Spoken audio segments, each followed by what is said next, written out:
So, who is Karenga? You might ask. Who is Karenga? We're going to get into who that is. Who made Kwanzaa? Who made Kwanzaa? Right? Before we get into that, well, before we get into that, but we'll see the roots of the tree here. That's where about it. You see, we're going through the pedigree, the Black liberation pedigree, and the pedigree I know of, and the branches I come from. So we already mentioned, we saw my pops mention Marcus Garvey. This is like a AI anime I made. We are a mighty people. I think it's sons cool. And daughters of Africa. The Black Star rises for every one of us. Together, we build a nation in our own image. Strong, proud, free. I'll run it one more time so you can see it from the beginning. We are a mighty people, the sons and daughters of Africa. The Black Star rises for every one of us. Together, we build a nation in our own image. Strong, proud, free. Okay, yeah, that was a SOAR AI video clip I made during the early days. But like we said, you can't have none of this without, because you have to pay homage. You have to know where we came from. Like Malcolm, again, the great El-Haj Malik El-Shabazz said, out of all our studies, history is best qualified to reward our research, right? You feel me?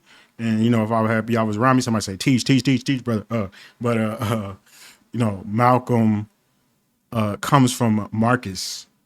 UNIA is the foundation of everything.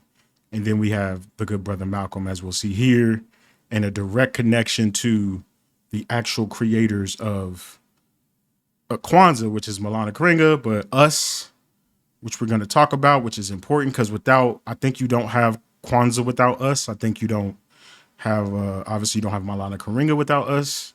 So this is going to get into our deep dive. And yeah, let me run this again because I think we got to understand where we are. We're in uncharted territory. You never been here before. You ain't never experienced this. Like For the next hour, sit quietly and we will control all that you see and hear. We repeat, there is nothing wrong with your television set. You are about to participate in a great adventure. So again, if you don't know who Maulana Karenga is, who the founder of Kwanzaa is, you hear a lot about who he is. This has been injected with actual real resources. And this is the power of AI. So I'm giving y'all the real game here. If you can see here on this side tab, you can see the actual sources. These are from articles, books. This is sourced directly for the Fighting for Us book, which I purchased and own myself. It has the PDF, which is the direct history of Maulana Karenga and the US organization you'll learn more about. And from the Kaida Theory book, philosophy book, PDF, like these are directly injected into the AI. So what y'all about to see is we given this AI Black liberation methodology, which is critical. Pan-African methodology, which is critical. This is Notebook LM. Again, if you don't know what that is, please tap in with me. I'll send you the link directly.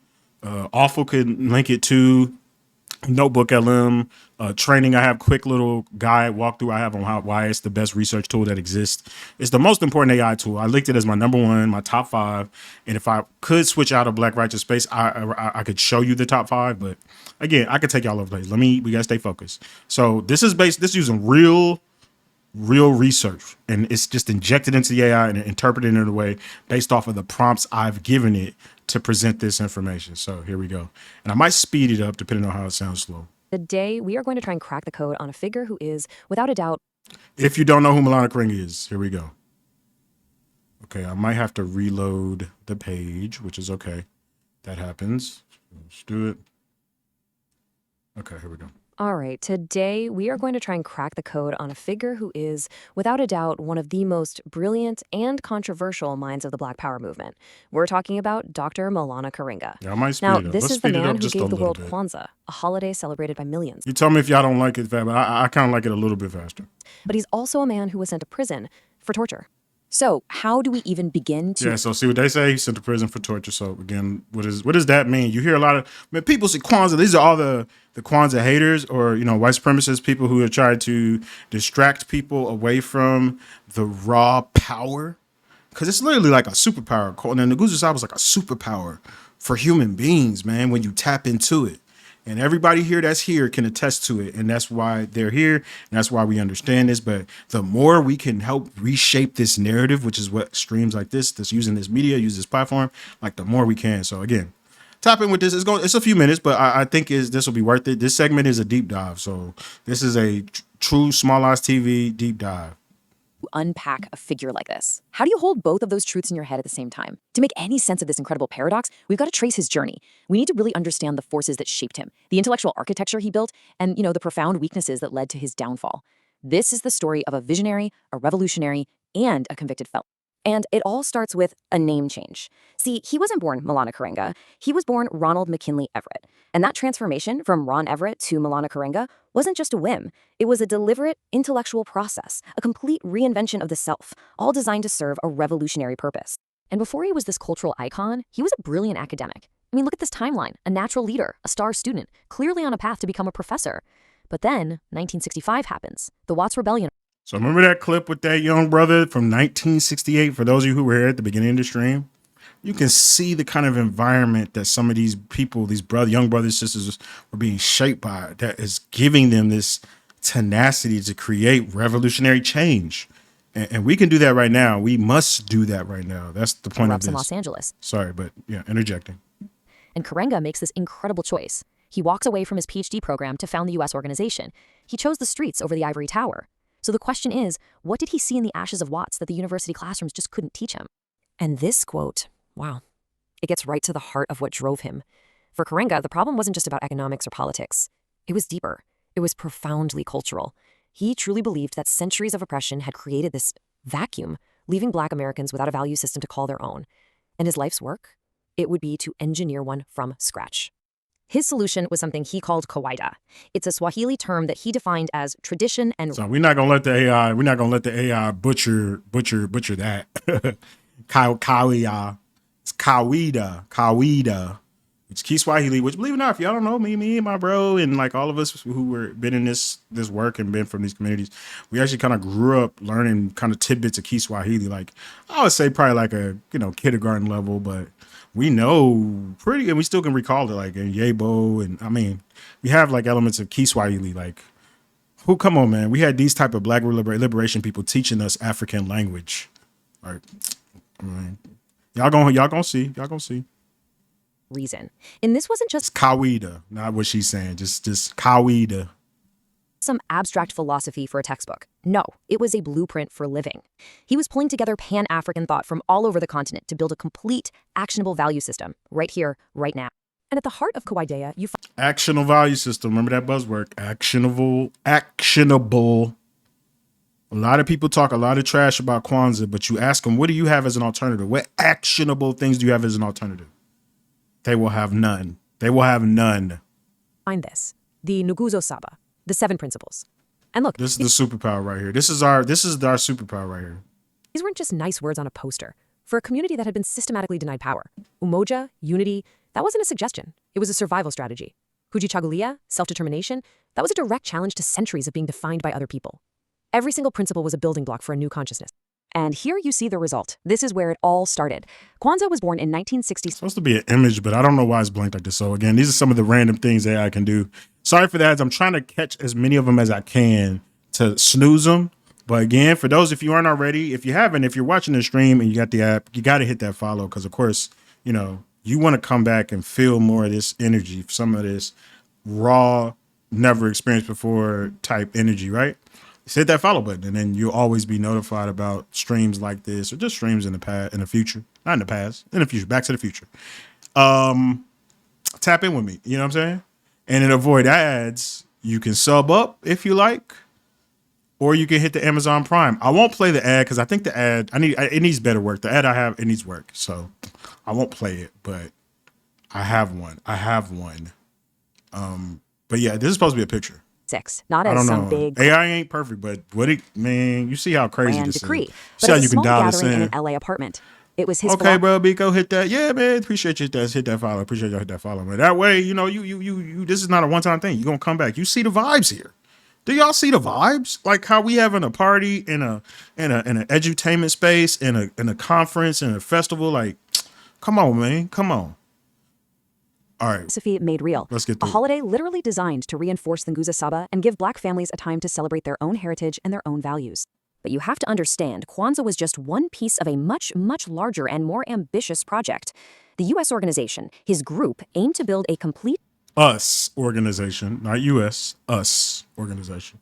black counterculture. I'm talking its own schools, its own rites of passage, its own political structures, the whole shebang. And this comprehensive vision, this was Karenga's key strength as a leader, but it also put him on a collision course. So, in Los Angeles, the U.S. organization was competing for influence. This is a good, important backdrop as we get into the real meat of what is the complications of the Black Liberation Movement and the people involved, which we're going to talk about, the complications of Karenga in particular, of course, we have to talk about. We got to give all the dirty laundry. We got to get through all of it in order to move forward, to use these tools, man, to use these superpowers to give and to share with everybody and to make them actionable. So this is important, man, I think, for y'all to check out. So really, really listen in here. And guess what? There's going to be like I could do a quiz. This is how powerful this tool is. I could make this a quiz if I want. But what I have is there's going to be a flashcard for the youth that might be listening, or just for the adult. And you remember some of the stuff this is talking about, because we got a couple of these we going through. So just strap in, man. This is the real meat right here.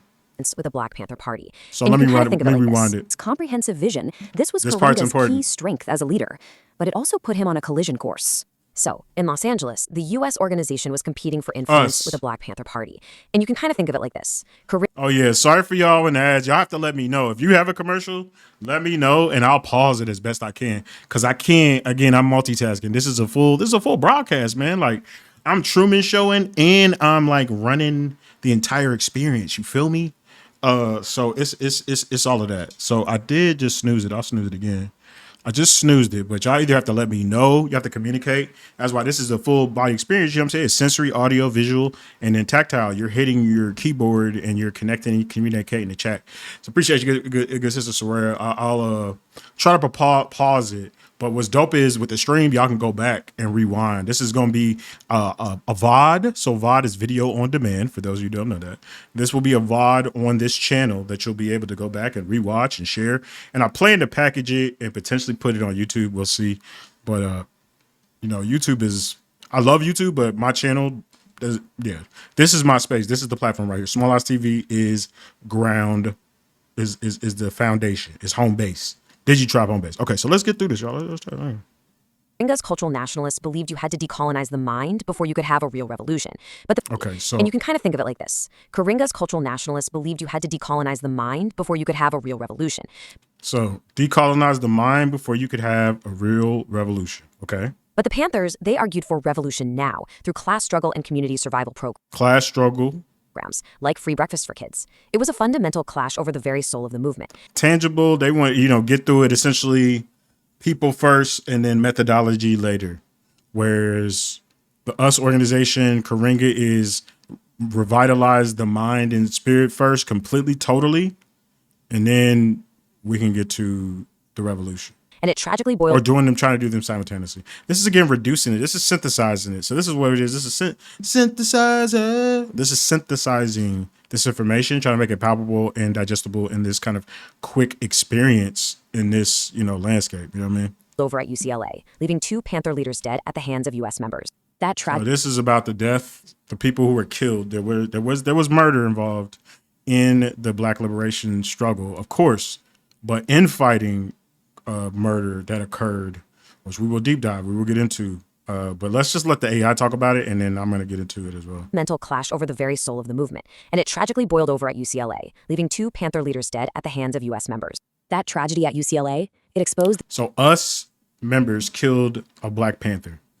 Talk about why. People are like, oh, Karenga did it. He wasn't there. He wasn't like he made the hit. It was between the brothers who were exacerbated. We're going to talk about that. We're going to talk about the direct involvement of the U.S. government. Of course, you already know that, COINTELPRO, but you're going to see why. Again, this is a full body experience, y'all. Okay, so what happened? this really dangerous turn toward violence. But for Karenga, the paranoia and the violence, they were just getting started. And the next chapter would be even more shocking. So the thing they got on Karenga's jacket, if you didn't already know, US organization killed Black Panthers, killed legendary Bunchy Carter. We're gonna get into like what's the details of that, the complexity is of that. It's more complex than that. And again, Karenga had nothing to do with that. But then his own, he did though as the leader. He was the leader. When we get into the whole spiritual leader thing, the cult personality, how dangerous that is, and how we have to be so careful about that. You know what I'm saying? And why that has caused so many issues with the Panthers, with us, and many, many, many organizations over the entire millennia, really, but the last several 50, 100, 100 years. So again, we're going to get through this. This is about Karenga. I'm wondering if we get time to talk about us, because I want to dive into that. But I might just play a little bit of that because we got to get into the meat of Kwanzaa. But we have to know the full story. This is a full edutainment experience. So I hope y'all here. You know, I know how the attention span is, a typical stream, but this is not your typical stream as you can experience. So, you know, we're gonna take some time to let stuff digest, but just soak this up. You know what I mean? Because it didn't happen with a rival group. It And let me know if an ad comes, because then we can pause it. That gives time people to digest, you know what I'm saying? happened within his own inner circle. Just let that sink in. This is testimony from his own wife, Hyber Karenga. The leader who preached unity had become convinced that women inside his own organization were trying to assassinate him. Look at how AI, and this is a serious thing, but look at how it does the art visuals. I had to do like black anime manga style, so I just think I just get how you presenting this, man. We're trying to make it, make it an experience, but give you this real. This is real deal right here. It reveals this deep-seated paranoia that was festering. So Karenga believed that he was being targeted by the CIA, and he was. And you're going to see why. This is a logical thing for him to think he was being poisoned and that people are trying to kill him. It's totally logical. Why? Does that excuse him? No. Does that justify whatever potentially could have occurred? No. We're going to see why. We're going to again dive. There's no giving no kind of grievances. There's no cult personality here. Not around this way. That's why this is deep dive. This is deep dive to the real. Again, from somebody from the soil. I hope you understand what that means. Somebody from the soil of this. I'm not a tourist. This is somebody from this. And that's all I can say, because I can't, we gotta be careful with the way we word stuff, you know what I mean? Okay, so he believes he was somebody trying to kill him. And would lead to just unspeakable acts. And what came out in the trial was just stomach turning. 2 female members were stripped, beaten with electrical cords, burned with a soldering iron. According to the testimony, Karenga himself participated in the torture. And in 1971, he was convicted of felonious assault and false imprisonment. This was the worst of Karenga. So supposedly, according to the reports, tortured women who were like, I don't know, the book Fighting for Us, which I've read at least twice in my lifetime, but came out decades ago. And there's important literature on the other Black liberation movement that is not as known as Black Panthers. The Black Panthers are the most they have the visual aesthetic. They're the ones you see the most of. And that's why this is important. That's why this is important, documenting history, because again, you see them trying to erase it. It's important that we know and understand what the lineage, the pedigree of this stuff is. You know what I'm saying? So yeah, that's what the reports say. And you'll hear from him. You'll hear his own thing. I have his own words. We'll see that. We're giving it. This is important, man. Because we have to understand the full picture. You know what I mean? And again, this is for people, longtime Kwanzaa people too, who may not even know about this stuff, who haven't deep dived it. This is like deep research. This is weeks. This is at least a 2 or 3 weeks in the making stream. I say at least 3 weeks, maybe 3.5. Full research, you know what I mean? So hope you can feel it. Hope you can experience that. You know what I'm saying? Appreciate y'all being. Shout out yourself. I gotta say, sometimes I gotta pat myself on the back, man. You know what I mean? What do I got? I gotta do one of these. You know what I mean? Again, appreciate y'all being here. Showing love to y'all. Okay, let's finish this out. Let's finish this particular study here out. To authoritarian brutality that was a grotesque betrayal of the very principles he created. Now, Karenga has always maintained his innocence. He argues he was a political prisoner framed by the FBI's COINTELPRO program. And look, we know COINTELPRO was real. We have the documents. We know it is real. We're gonna see those documents. So the way that AI just shrugs this off is like, this is important, man. Like, half of what is being reported could have been a lie. Could have been like a altercation. It could have been, got physical, whatever. Nobody really knows except for they did recount that his ex-wife did testimony and said that he did those things. You know what I'm saying? So we have to go by some of those accounts as well. But You got to present the full picture. That's what I'm doing. Present the full picture. FBI had a strategy to provoke violence between groups like US and the Panthers. So we have to hold both of these truths, the incredibly disturbing court conviction and the reality of a government program designed to destroy him. So after serving 4 so the years, AI saying Karenga that. was released. That's what I love. The AI basically saying that. And that's the cool thing about, you tell it to present balance. Like I ain't say give it this way. I said present the balance, what happened. And that's what really it presented. So I think that's important. Okay, there we go. Released from prison. And what he did next is honestly maybe one of the most surprising parts of his entire story. And it's all summed up by this one number. 2. That's right, 2. That's the number of doctorates he earned after getting out of prison. One in political science, another in social ethics. He emerged not broken, but with this renewed intellectual fire. He rebuilt his life to become the chair of Africana Studies at California State University, Long Beach. That resilience, it's just central to his complexity. So where does all this leave us? We're back to that central question. How do we reconcile the visionary with the man convicted of torture? And maybe more importantly, how can his Okay, the way he emphasized that, crazy. ideas, these principles, be Well, look at the visuals, man. Like I prompted it to give it this particular visual aesthetic as well. applied as It's cool to give your own visual storytelling, strategies for Black diaspora empowerment today and looking ahead into 2026 and beyond? You know, the Nguza Saba endures because it offers this incredibly powerful framework, especially now. I mean, think about it. In an age of digital isolation, its focus on human relationships is a radical act. How does Ujamaa cooperative economics offer a counter-narrative to the pressures of modern capitalism? How does Kujichagulia self-determination apply in an era where culture is constantly being appropriated? The principles provide this African-centered toolkit for building identity and community from the inside out. They're as relevant as ever. So ultimately, the legacy It's interesting again to be presenting this Pan-African concept through essentially like a white presenting AI voice. It doesn't let you choose those textures. I wish it did. And it's going to come eventually where you can skin it how I want any voice, my own voice, like probably do crazy stuff like have it be Karenga's voice, like my pops, anything. So, but we're just at the early stages of these type of tools. But you can just see where it's at right now. Like it's pretty sophisticated what it's outputting. of Maulana Karenga leaves us With prompts. This is me guiding it very intentionally and very painstakingly, by the way. with a really difficult question, one without an easy answer. Can we embrace the principles while acknowledging the profound, terrible flaws of their creator? Does the darkness in his past invalidate the light that Kwanzaa brings to millions of people every single year? Okay, so let's look at this other one here on Us, because you need to understand Karenga created Us. Like again, they put on his jacket. There were some people who got killed. This one we may not go through the whole thing, but let's see. It talks a When little the bit smoke about. cleared from the 1965 I Watts think it's overlap with this. But we'll Rebellion, see. something new was rising from the ashes. It was a whole new philosophy for Black America. It was a holiday now celebrated by millions. And yeah, it was a bitter, violent conflict that would end up defining an entire era of the Black Power movement. So let's get into it. This is the story of the architect, the blueprint, and the U.S. organization. All right, first things first, let's talk about that name, U.S. Now, this has nothing to do with the United States. A 1966 article made it perfectly clear. The name U.S. was a powerful, deliberate statement. It meant us, as in Black people, Yeah. So people are like, what does us mean? Like us, all of us, the black people, the Black diaspora. versus them, So I think it's a simple but powerful name. I've always loved that name actually. the white power. That's why I love like Wu-Tang's name. If you don't know Wu-Tang's original name that GZA came up with, fun fact, hip hop, again, intertwined into Black power, black experience, was All In Together now, which I think is a fire name.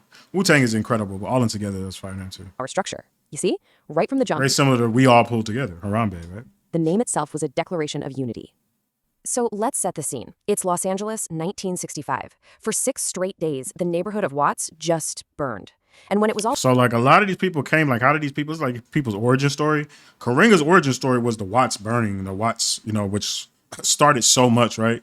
He's seen that, experienced that in the middle school, getting his degree, like, learning about African history, archaeology, deep diving as going for his PhD. He sees this and he said, I'm gonna do something about it. Like, how many people really do that? How many people will say, yeah, I'm in school. I mean, this is crazy, but this is where people took a radical step, a radical revolutionary step. It's important to understand that. over, the community was absolutely shattered. But there was also this restless, powerful energy in the air. For a lot of people, the old ways of the civil rights movement just weren't cutting it anymore. The question on everyone's mind was, okay, so what now? Where do we possibly go from here? And into that void steps this brilliant, super charismatic intellectual named Ron Everett. I mean, just Okay, look at so we did that. So I think it talks a little bit more about of cultural nationalism. See, while almost every, what was a different Hurt. teacher. you name it.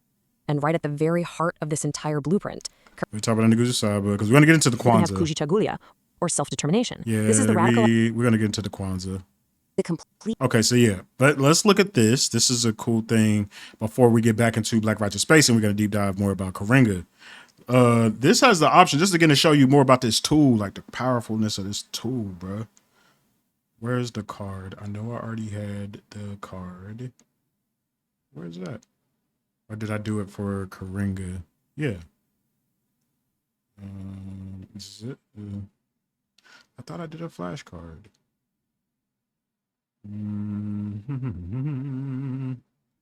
If not, I can let me see if it'll generate one right now. So I thought I did one.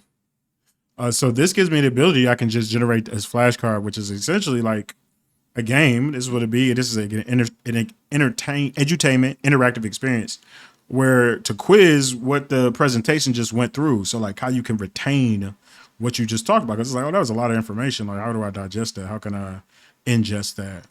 I know I have one for Kwanzaa. Again, y'all can see, man, it's a lot of stuff, man. Look, go back to Black Righteous Space. You can see. So again, a lot of people know about, they know about Huey P. Newton. They know about, Bunchy Carter, again, RIP. We're going to talk about that more. They know about, all of the luminaries of Black Panthers. A lot of people don't know about us, which is the other Cali, Oakland based. They were rivals, but I think of course we know the government perpetuated it, but it was real. There was two different ideologies as the AI just showed you. It just talked through. There's two different ways of where they're trying to approach it. And one, of course, our ego and these men, Black men, very male driven. You can see their kind of, that kind of power. And I say power corrupts, man. But like, check this out. So you see, it's like, it's got these cool little flashcards. Who founded a cultural nationalist organization called US in 1965? You can answer at home. We should know. It's Maulana Karenga. Right? And they say it generated 70. We're not going through all of them, but what was the stated purpose of the US organization at its founding? Well, I don't know. You tell me. To bring about African-American cultural revolution. I'm pretty sure he didn't say African-American, but okay. What was Maulana's birth name? Yeah, because a lot of people don't know what was his real name. Ronald Everett. Well, I think it was Ronnie, or changed his name to Ronnie or something. Yeah, Ronnie. To be elected to what position? He was the first African American to be elected to what position at the Los Angeles City College? Student body president. I mean, okay, that's Pan-African. Let's see, that's some other good ones here. Karenga used the term blank for the African model of socialism, contrasting it with the European concept of collectivism or communism. Communism. It said communism. African model of socialism. That's what we're looking at with Kwanzaa. So, you see Mr. Mamdani, you can be Zoran Mandani. I always like to say his name like that. You see what he has used to catapult himself.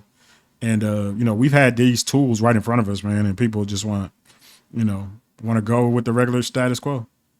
But we don't got time for that no more. I don't know if y'all see that, if y'all understand that.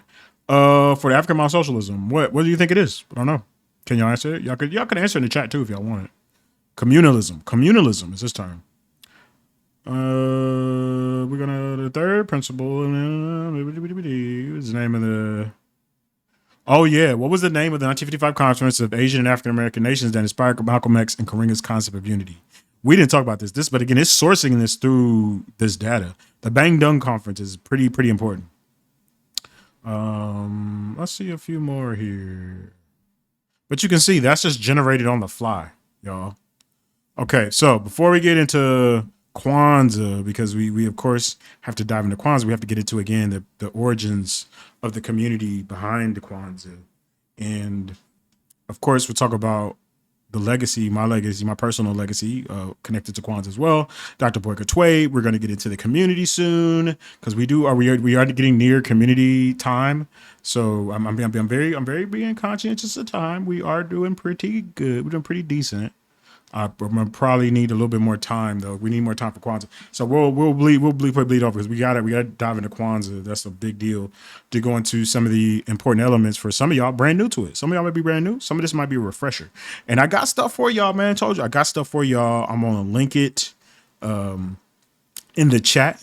And for those of you in DigiTribe, you'll also be able to see it in the DigiTribe later on. but it'll be linked in the chat. And the awful, he'll also help link it in the chat. He'll pin it. So that's why it's important to be able to get into the chat through the web app or the mobile. You can be able to actually take these links. You'll have takeaways, man. I got takeaways for y'all, bro. I got a playlist for y'all too, man. I got all kinds of stuff. Okay, so us. So you see, us is the organization that Karenga founded, as it talked about. As we don't have time to go through that full presentation because we got to get into again Kwanzaa presentation. So, but I want y'all to understand this pedigree, this lineage. So all roads lead to Malcolm, as we saw, we can hear. Malcolm had a cousin named Hakeem, and I don't know why I'm forgetting his name. And him and Karenga started us. Okay, us is again ultra black revolutionary Pan-Africanist movement, which essentially was the inspiration, the ground bed for Karenga creating Kwanzaa. Because of course he wasn't creating this in a silo.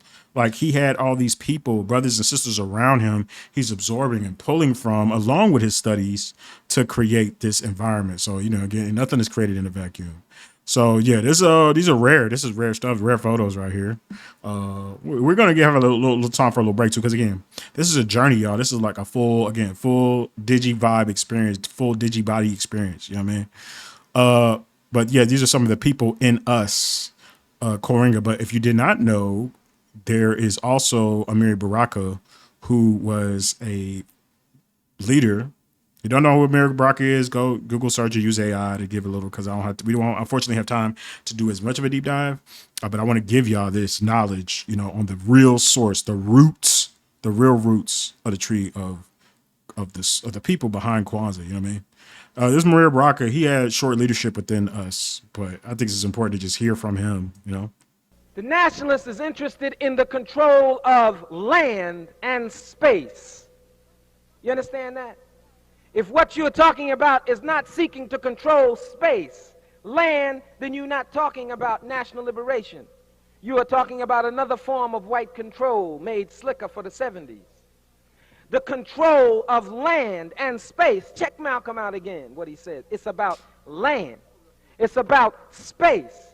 Why we say space as opposed to land? Because land is one. Everything he's saying is real and applies right now. Physical entity, but when we say space, we mean space to develop, space for our ideas to develop, space for our institutions to develop. A people cannot survive without institutions that legitimize their culture. We need space to develop as a people, to develop institutions that reflect the African personality. Can you understand that? That we must build institutions that reflect black people and black people's aspirations for national liberation. So it is about land. It is about space. What are you doing now to raise black people's political consciousness, to get them where they are and move them past that to where you think they ought to be? Shout out to Amiri Baraka, man. Rising power to a great ancestor, great leader in the Black liberation struggle, who was a poet and artist. People say artists can't be revolutionaries. You know, he wouldn't be what you consider an entertainer, but we're going to talk about an entertainer, a revolutionary entertainer who was a part of the Black liberation movement right at the beginning. And again, we're just giving y'all this background so y'all understand this history of what Kwanzaa, the real Kwanzaa is, because you hear a lot of BS online, again, like I'm censoring myself, about what Kwanzaa is. You hear a lot of, you know, agent provocateurs lying about the origins and the people and the community behind it. This is the real deal. Again, this was me first-hand experience, knowing descendants from this tree, being from the lineage, again, being from this pedigree is what I can say. So do y'all know a good brother? And I was gonna try to bookmark this, but just so again, we gotta keep the vibes flowing. So I wish that I had bookmarked it, but I haven't, and that's okay. So do y'all know this? Y'all know this person right here? Exactly, Sister Soraya. Exactly. Like, come on now. But people be trying to say like artists can't, like, man, we gotta hold these people accountable for so much more. Like, bruh, don't get me started about Dave, or I should call him like Fave Chappelle, fake Chappelle.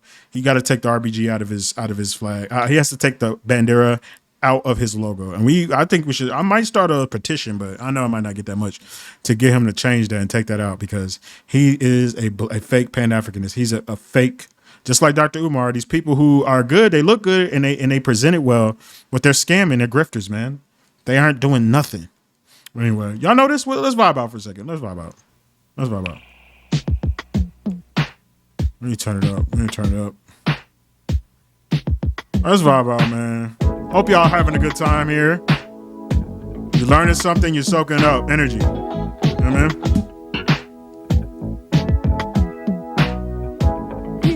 Speaking of artists. What you are, you're my sugar thing, my chocolate star. I've had a few, but not that many. But you're the only love that gives me good and plenty. Y'all know Mtume? What y'all know about Mtume? A legend, right? A legend. Call him a GOAT. Like, he's a multifaceted, multi-instrumentalist GOAT. As you know, he had an Afro jazz spiritual group. Did you know that? Let's just vibe out.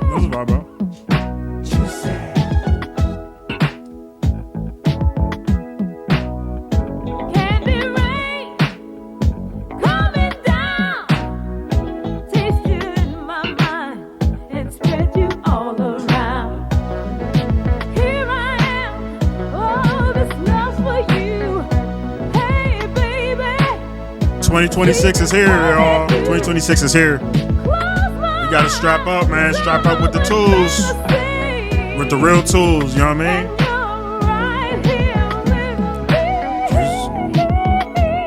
Classic.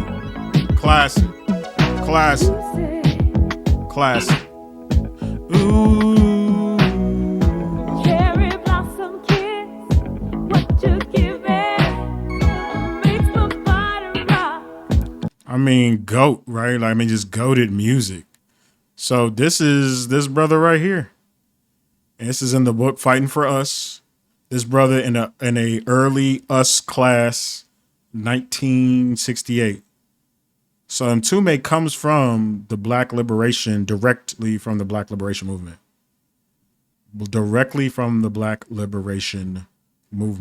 Us. He was the original member, one of the original members.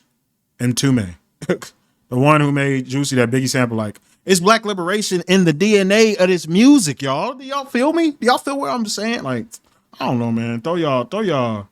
Okay, so y'all gotta let me know. We'll pause. Okay, so I'll pause. We'll pause. While we pause, that'll give me some time to throw in what I need to get into the vibes. Because again, we're in the thick of it now. Maybe I'll let this play. I need to start it from here. Sorry about that.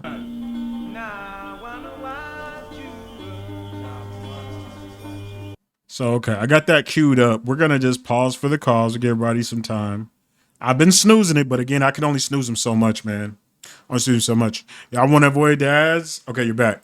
Easy way to do it. You can hit that sub. You know, it's like Friday night, you know, throws it towards the community. All of this goes back into this content. Makes more of this available to happen. You know, if that's something you decide you want to do, or you can do Amazon Prime. I don't want to play the ad because I think I got to make it better. I got to make a better one. But if you have Amazon Prime, you can hit that Prime through the web browser. So you have to do it on your computer, and then you don't have to pay nothing. It's already just using Amazon Prime, and then that prevents you from having ads too. If you ever come back. But yeah, okay. So let's let this play in the background while we need to go back to, I have Kwanzaa, so yeah, we need to go to that one. Okay. So again, I'm multitasking here. This is Mtume. So for those that missed it, y'all were just telling you that Mtume is he's from the Black Liberation Movement. A goated musician, like one of the ones you didn't know. So like artists can be revolutionary, real revolutionaries. A black artist, black revolutionary. Okay. This is from a K-Blonde album you see right here, which is so incredible. This is rare stuff. So some of this stuff, like some of y'all probably never heard of, you didn't even know existed. And hopefully, that's encouraged for you to learn to deep dive a lot of this.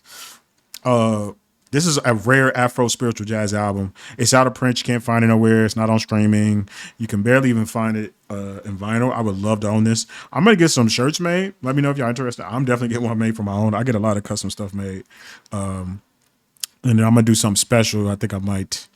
I think I got to get this for Pops. I'm gonna make a special shirt for Pops. Kawida Theory, man. It's the backbone of the Black Pan-Africanist us movement. It's essentially their, I don't like to use the term Bible because again, this is non-religious. This is spiritual. This is grounded in the soil. You know what I mean?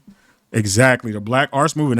That's why again, I'm so glad. I can't wait till we hear from you, good sister Soraya, like how it's all intertwined. You know what I'm saying? Okay, I'm yapping, but it needs a place. But this is from this rare album. You can't find it really nowhere. But yeah. This is called The Prayer. They're using Kiswahili. We talked about Kiswahili earlier. Let's just let it play, let it soak in, you know what I'm saying? All praise is due to the doctrine.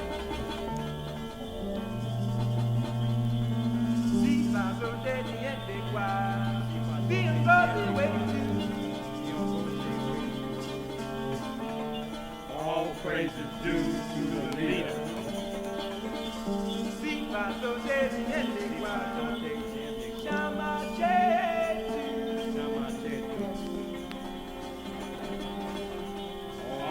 Just so y'all can see the energy that was around for this.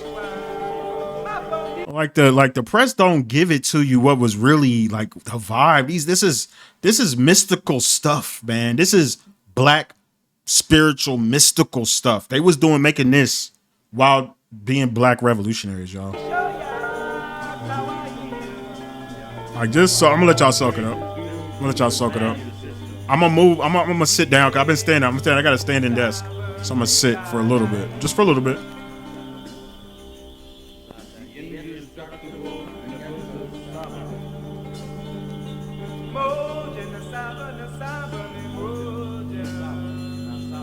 Seven is one.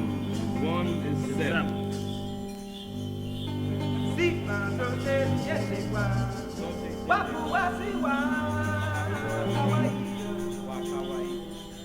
All praise is due to the advocate of Kawaida. Okay, so let's get into. You can hear the music.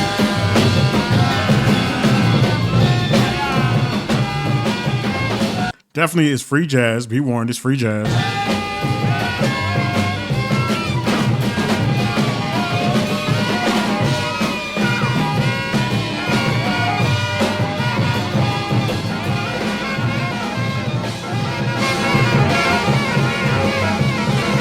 Okay, so you got that. But just so y'all can feel the environment that created this mysticism. Like, look at this. You see these brothers and sisters, man, like, I mean, they look beautiful. They sharp, man. They sharp. Again, Malcolm is the source, right? You can see, again, this is the cult of personality here. That's Karenga here. I believe that's him, or I can't tell because, you know, they all kind of, well, again, that's something that people can say, like cult or whatever. You know, you got to watch that thin line. Everybody looks the same, but then you got to have a uniform. Then you have to, that's a thin line, but it's beautiful here. These are the us org. Just so y'all can see this history, man. Again, there's a mirror. That's H. Rap Brown right there. Again, they try to make it seem like they were all rivals and enemies, man. They're intertwined. CIA, like, man, that might be a CIA agent right there. See the sisters there. And these are known as the Simba. They're the Simba Wachanga.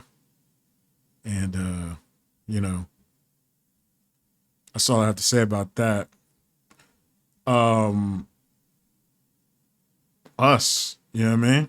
Us. It's important to know what us is. So to see the environment that was around that might have created this kind of tension, this cult of personality.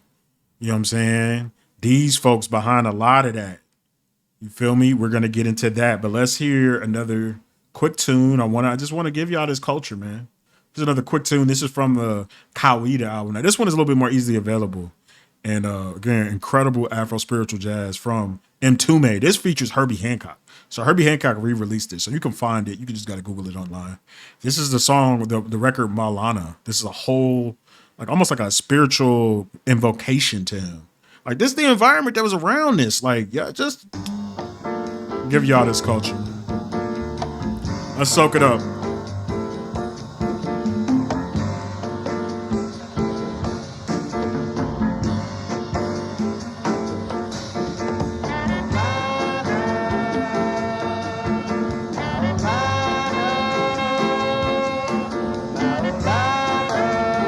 This is Mtume and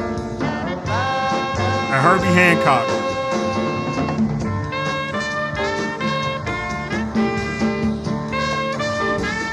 Made a Black liberation anthem for Malana Karinga. Did you know that?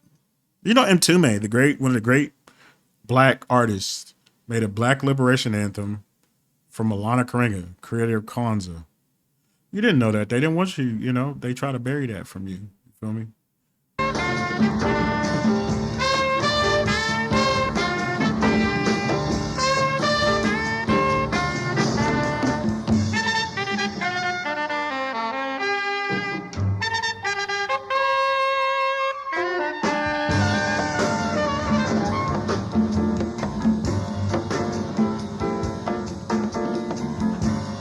Soaking this up. You can hear they made a whole anthem, whole Afro spiritual jazz anthem.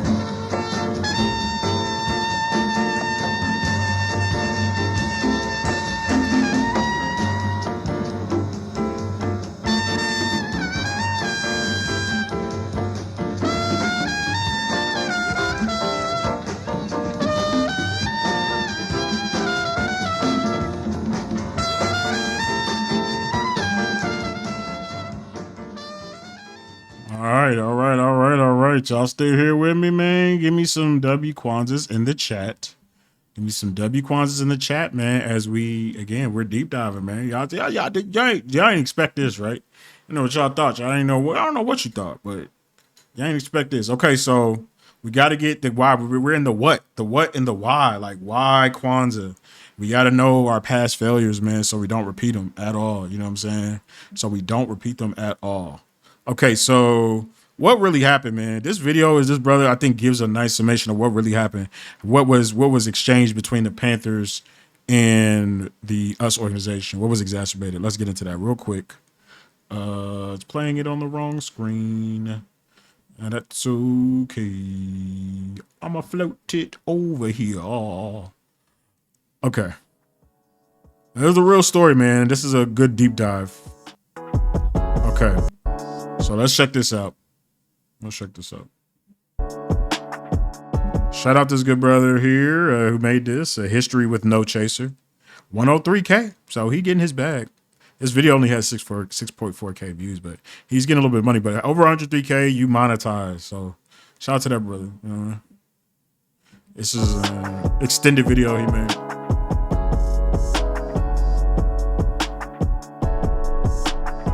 Okay.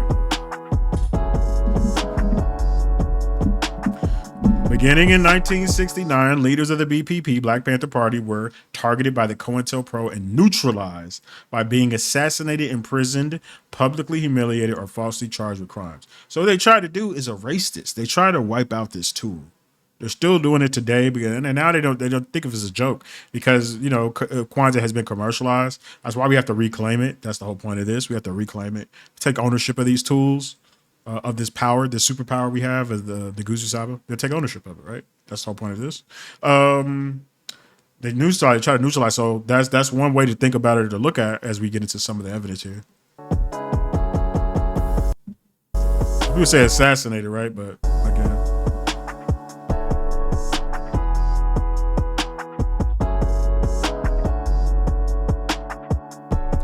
See all the people, and then they're doing it across the spectrum. Okay, let's pass that. Get past that. So yeah, FBI Director J. Edgar Hoover gave out directives ordering COINTELPRO FBI agents to expose, disrupt, misdirect, discredit, or otherwise neutralize the activities of these movements and especially their leaders. So it's important to understand what was really going on, man. So giving y'all the spiritual context, like the artist is cooking, the energy's there. Now the brothers is out, again, brothers getting power corrupt. So there was a hierarchy, of course, of toxic masculinity, and that I think is definitely the reality of what may or may not have occurred with, because I have to say allegedly, man, I don't want no legal, occurred with Kareem. No, he was charged and he went to jail for it. So, but in that particular instance, but yeah, this is giving the other side the full picture. We may not watch the whole thing, but it's good. This gives a deep dive. And also to the people lost, man. Like we have to elevate Bunchy Carter, the people lost, the us members who killed, not by Karenga, but because of the whatever kind of hopped up mystical environment, these brothers thinking that they're gods and they can decide. But this also gives you a little background on the type of timing that Bunchy was on too. So again, I'm gonna let it play.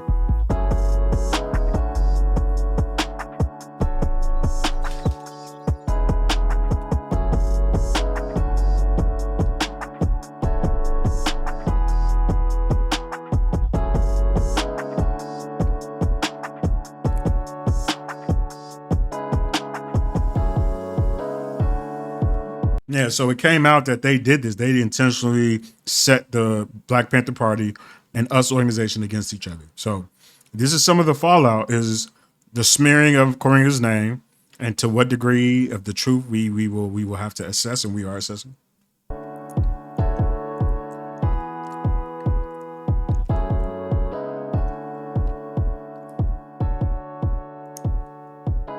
Okay, should get to the Bunchy part here. Okay, death threats, humiliating cartoons created by the FBI were sent to each group, made to look as if they were originated with the other group with the explicit intention of inciting deadly violence. So yeah, they were sending death threats. They were sending basically things making it seem like each camp, like, we're going to kill you. We're going to kill Karenga. So you see they on point. You just seen they got a whole anthem. They have a whole chant for the guy, for the brother. They have a whole spiritual chant for the brother. So you can imagine the kind of timing they're on. And you can see the type of timing the Black Panthers are. We know notoriously the type of timing the Black Panthers are. So you can see the powder keg being played, but we have to understand, we can't put ourselves in those times, but we have to understand, reflect, and use history, like what type of mind state these people was on, and then what kind of agent provocateurs were that were being used against them. So that's what was there. Let me skip through that. Okay. Yeah, man, I'm learning. I'm trying to be like Hassan and FD Signifier and DJ Premier and Nas all in one. Man, we doing it. Not trying. I am. Do it or not. There's no try. I am. We out here, man. So yeah, I think this is the report. This is a report, but we'll skip that because I'm gonna show you the actual report here in a minute. Has spread lies about Dr. Muwana Karenga on being an FBI informant. Those claims. Oh yeah, there's people saying he's an informant, which again, we won't say who because we don't have to bring those people's names up, man. They don't deserve it. Not in this context. They haven't put real work in. Those people talking to him and who try to besmirch Kwanzaa, their names don't deserve to be mentioned. So I ain't gonna do that. Ain't gonna get messy, quote unquote. But yeah, there's people say he's an agent, which is not true. False. One of our heroes by the name of Geronimo Pratt debunks this claim. Yeah, so even Geronimo Pratt, who was a go out. Let me turn this up. Yeah, this needs to be turned up just a little bit. Okay. Geronimo Pratt, who was, I guess you can call, an enemy of an organization called US. US was formed by Appreciate Dr. y'all, Karenga, man. Appreciate y'all. one of Malcolm X's cousins. I can feel the energy, man. That's why you're here. Y'all stick with it, man. We here for a ride. We still got vibes later, man. This is important. That's why I said we got to take our time through this. We ain't even got into Kwanzaa yet. Kwanzaa, we got some time to take our time through that. And then we got some takeaways. Then we got community, man. So this is a little bit, we are a little bit, let me look at the schedule. Weird, because we should be in community right now, but well, I don't know how many people will want to be in Twitter Spaces. Just because of time, I'm going to just limit to whoever's in the stream. So I'll send the link out to the stream. I was going to put it in the Facebook DigiTribe. I mean, Awful can do that. I don't know if he can multitask, if he wants to put the Twitch stream, because I think we've already, it's supposed to already start. So when I hit this, it'll start. So that's cool. When I hit this, it'll start. So I'll put that link in there for people who are on Twitter and want to engage in some dialogue and, talk about some of the stuff we talked about here. And when you get into our 2026, man, this is like this is the invocation, man. The ancestors working through this. If y'all don't feel it, I know y'all do. they working through the stream. Man, you feel me? So yeah. So let's go back to. I don't know why I went out of the video. I don't know why I went out of the video. Hold on. I wanted to see. Oh yeah, because just based on time, I did a time check. So yeah, we're a little bit on time. We still have community section we got to get to, and we still have the Kwanzaa section. So the Kwanzaa section I think is going to take another 20 minutes because we have to deep dive that. For people who don't know Kwanzaa, it's important that we go through that. And I think the presentation that the AI gives that I injected and prompted it with, I think it's fire. It almost brought me to tears. Like the way it breaks down Kwanzaa, how we can use it. Okay, no, I'm not having no signal drop here. Is fire. I think we got to show that. And that's going to be one of the takeaways y'all get. I have a whole takeaway. But yeah, oh yeah, appreciate this, man. Appreciate you tapping in. Yeah, I know I had the time frame. It's normally is about 2 to 3 hours. It's gonna be about 3.5 hour stream. But appreciate you tapping in, my brother. You can come back and check the rest of it. So I highly recommend you check the rest of it. You know the Kwanzaa part, so you know the good brother is a long time Kwanzaa practitioner himself amongst his family. Appreciate you tapping in, and you know maybe come back and check out the vibes. Okay, yeah, I'll pause. So I'll pause. Appreciate you, Soraya, for letting me know. We'll pause. I'm trying to catch the snooze on it as well as best I can, but because yeah, I'm gonna try to snooze as much as I can. Yeah, we're talking about us. Okay, so yeah, it's gonna get in a little bit into that, and then we'll hear a little bit from Karinga, and that closes that chapter. So you understand that we get into the lineage, a little bit more of the lineage of my pops, like those of us who have put together these Kwanzaas. Then we get into Kwanzaa, and then we've got the I can actually show you. I don't know why I'm talking. I could just show you. We are here. We are about to get to here in the community spaces. So we're really past the halfway part. We're past the halfway part. So okay, yeah, I can. Thank you, Soraya. I can yap. It's easy for me to yap. Hakeem Jamal. Okay, so again, Hakeem Jamal. Again, this is Malcolm X's cousin, who is the co-founder of us. So again, you see the lineage, the direct connection to Malcolm X, like direct connection. On a couple of my documentaries before. The first time I mentioned him was on the War on Malcolm X. Okay, so yeah, Hakeem is important. The shootout took place. Okay, so this is him giving like research of what really happened with the shootout. So just so we know what really happened, you know what I mean? Malcolm X. Okay, here we Go go. back and check that one out. On January 17th, 1969, there was a shootout between the Black Panthers and the group US. The shootout took place on UCLA's campus. The shootout resulted in the death of Bunchy Carter.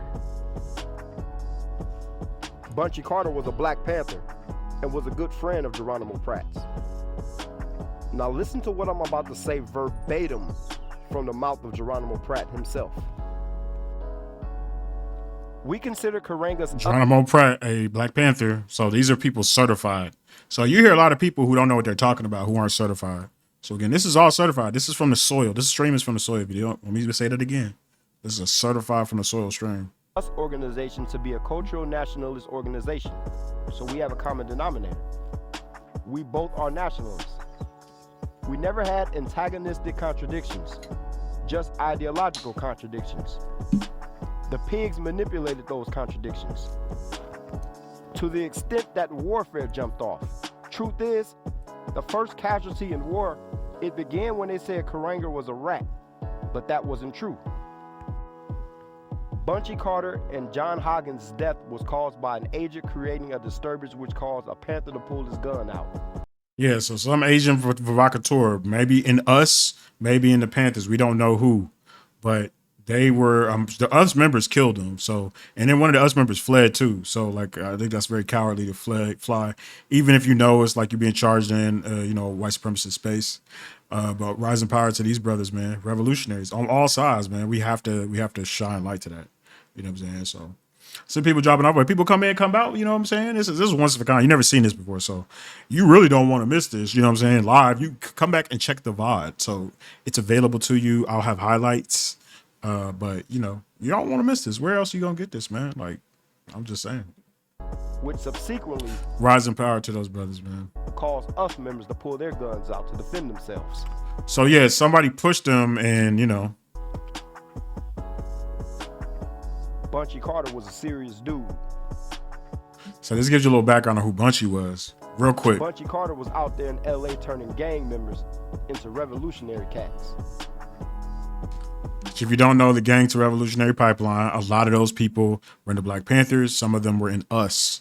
So all of this is like street. It's all intertwined. It's all the Black experience, all intertwined.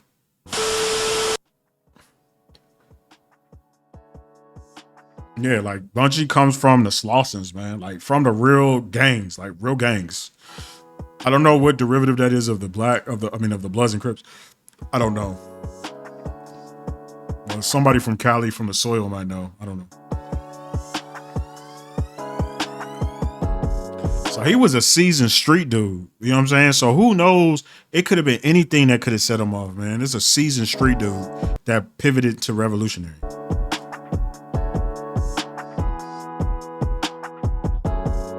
Okay, let's push through that.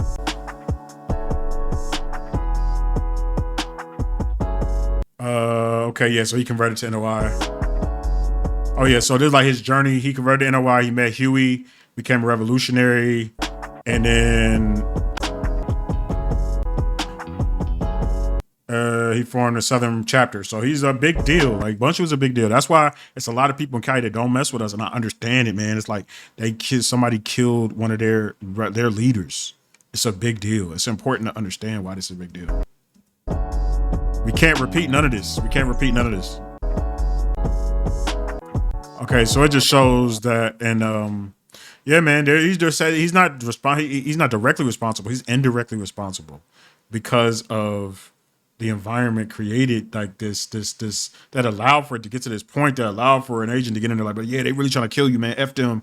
That allowed for it to get to that point where lives were lost, man. We just have to, you know, put some. I don't know if I have I don't have one on my soundboard, but like a sound of just moment of silence for the brothers lost, and many lost in the liberation struggle. You know what I'm saying? Okay, so as we move forward, we get into what is Kwanzaa. We could talk about Boniface Santes again, like why this is giving the real picture. It's not defending him. You can see I'm not defending Karing at all. But let's see this. Oh yeah. Just so you guys can see the documents. These are the real documents. These are the real FBI, CIA documents. Like notice all the stuff that they got, like the details from the us. This is a crazy animation. Like I'm like, did they make this, or this is like from a pamphlet? Yeah, this is from a pamphlet. This is loaned to by the FBI. Like this is crazy. I recommend reading through this. Like they have everything. They pretty much knew everything about Karenga. They knew everything about the organization. They knew his like most famous and most mystical book is called The Quotable, and it's like, you know, it's very, very different. It's a very rare thing. So they using his words to like against him about trying to kill white people. They basically use it as they're subverting his messaging. And this is like their full documentation. Like, look at all this that they have on Karenga, man. They had everything. They had everything. So you telling me with all of this evidence we know that there was not some involvement of some provocateurs that caused this type of situation to occur. You know what I mean? So anyway, and Tume left in like 1968. He left. He got up out of there. So he left us, and that was the end of that. And he went on to change music. But it's important to know that lineage, the art lineage. That's why I have the art lineage, revolutionary art lineage. The good brother Molefe has a great talk about Karenga. I feel like we're already kind of past where I need to be, and there's like I have where Karenga talks. You know, I have where he speaks. You know, I give it that. You know, a little bit of that. And you began to have members tortured, and amongst the members that you tortured were a couple of women. Now that allegation continues to circulate. How do you respond to that allegation? The way I've always, I'm not guilty of the state's charges. I've always maintained my innocence. I'm a victim and a survivor of the COINTELPRO, right? And if you read the history Very true. He is for sure. of the trial, and Halisi, Imam Halisi has an article on a black leader in captivity from the during the in the Black Scholar. You could read this, you know. And You know I done read it. yeah. Yeah. So anyway, he's false imprisonment and force.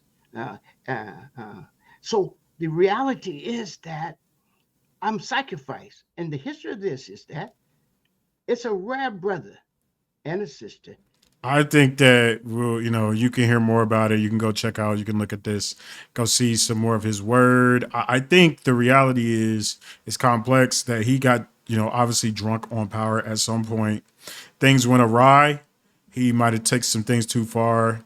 How much of that is exacerbated, I don't know. But you can see he stumbles there. I won't again. We got to elevate anything. He stumbles there when you talk about. He's like, they say it's 2 people that they say that was tortured. He said no, I was only tried for 1.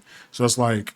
But you can say you deny one. Was like, why are you trying to be so specific about the number? Like, oh no, it's only 1 person that we went too far with. I don't know, man. But we got to hold accountable. But I think this is a great ending point for this, and then we get into Kwanzaa and yeah, right.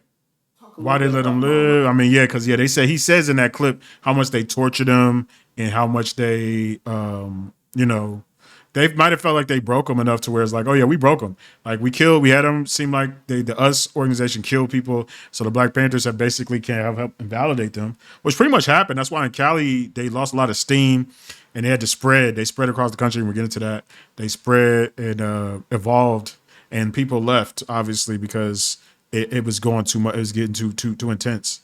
So this is a little bit his take on Karenga. I think it's important to play a little bit of this.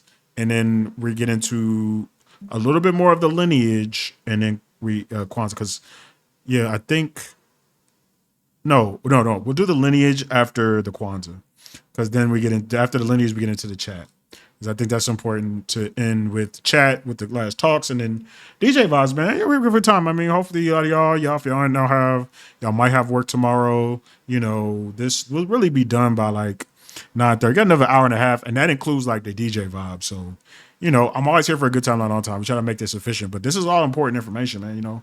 And these are all like 6-7 clips, and I'm trying to, be as efficient as possible. I said 6-7. Don't mind me. This is Molefi Asante, Dr. Molefi Asante, who is a Pan-Africanist, African Studies luminary, one of the greats. He's like up there in the top 5, up there with Karenga. I'll put my bops up there. I'm sorry, people would agree. A lot of people will agree. He's up there. These are the best minds on Pan-Africanist, Africana Studies thought. So what he's saying is pretty important. Like what he's saying, you pretty much what he's saying is accurate. About Kawaida and about Kwanzaa. Okay. Because there's a lot of confusion about all 3 of these subjects.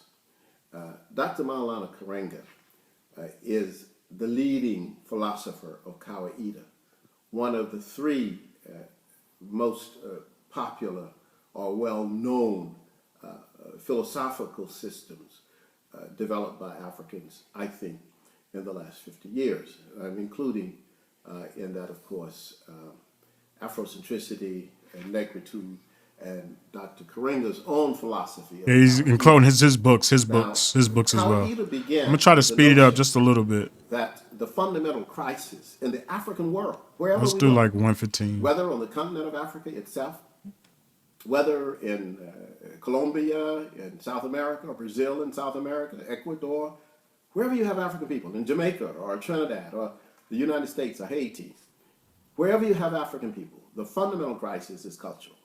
That is, African people have been taken off of their terms. So one way to combat that is with a philosophical appreciation of the necessity for what Dr. Karenga has always called Suruj Ta, this ancient classical notion from Nile Valley civilizations, which deals with the question of restoring and repairing, which came out of restoring and repairing. You're going to hear a lot more about that. Restoring. That's what these tools are for. Restoring and repairing. What other options do people got out there that have these capabilities? You tell me what other options, tangible, actionable tools that can do restore and repair. You tell me. Again, that's the reason why we gotta really lean into these tools. We gotta embrace them. We can't be afraid to talk about them. You could choose to use this Kiswahili if you don't want. If you want to, you don't have to. Because it's the spirit of it. We get caught up in language and all that. Language is important. Words and energy are important for sure.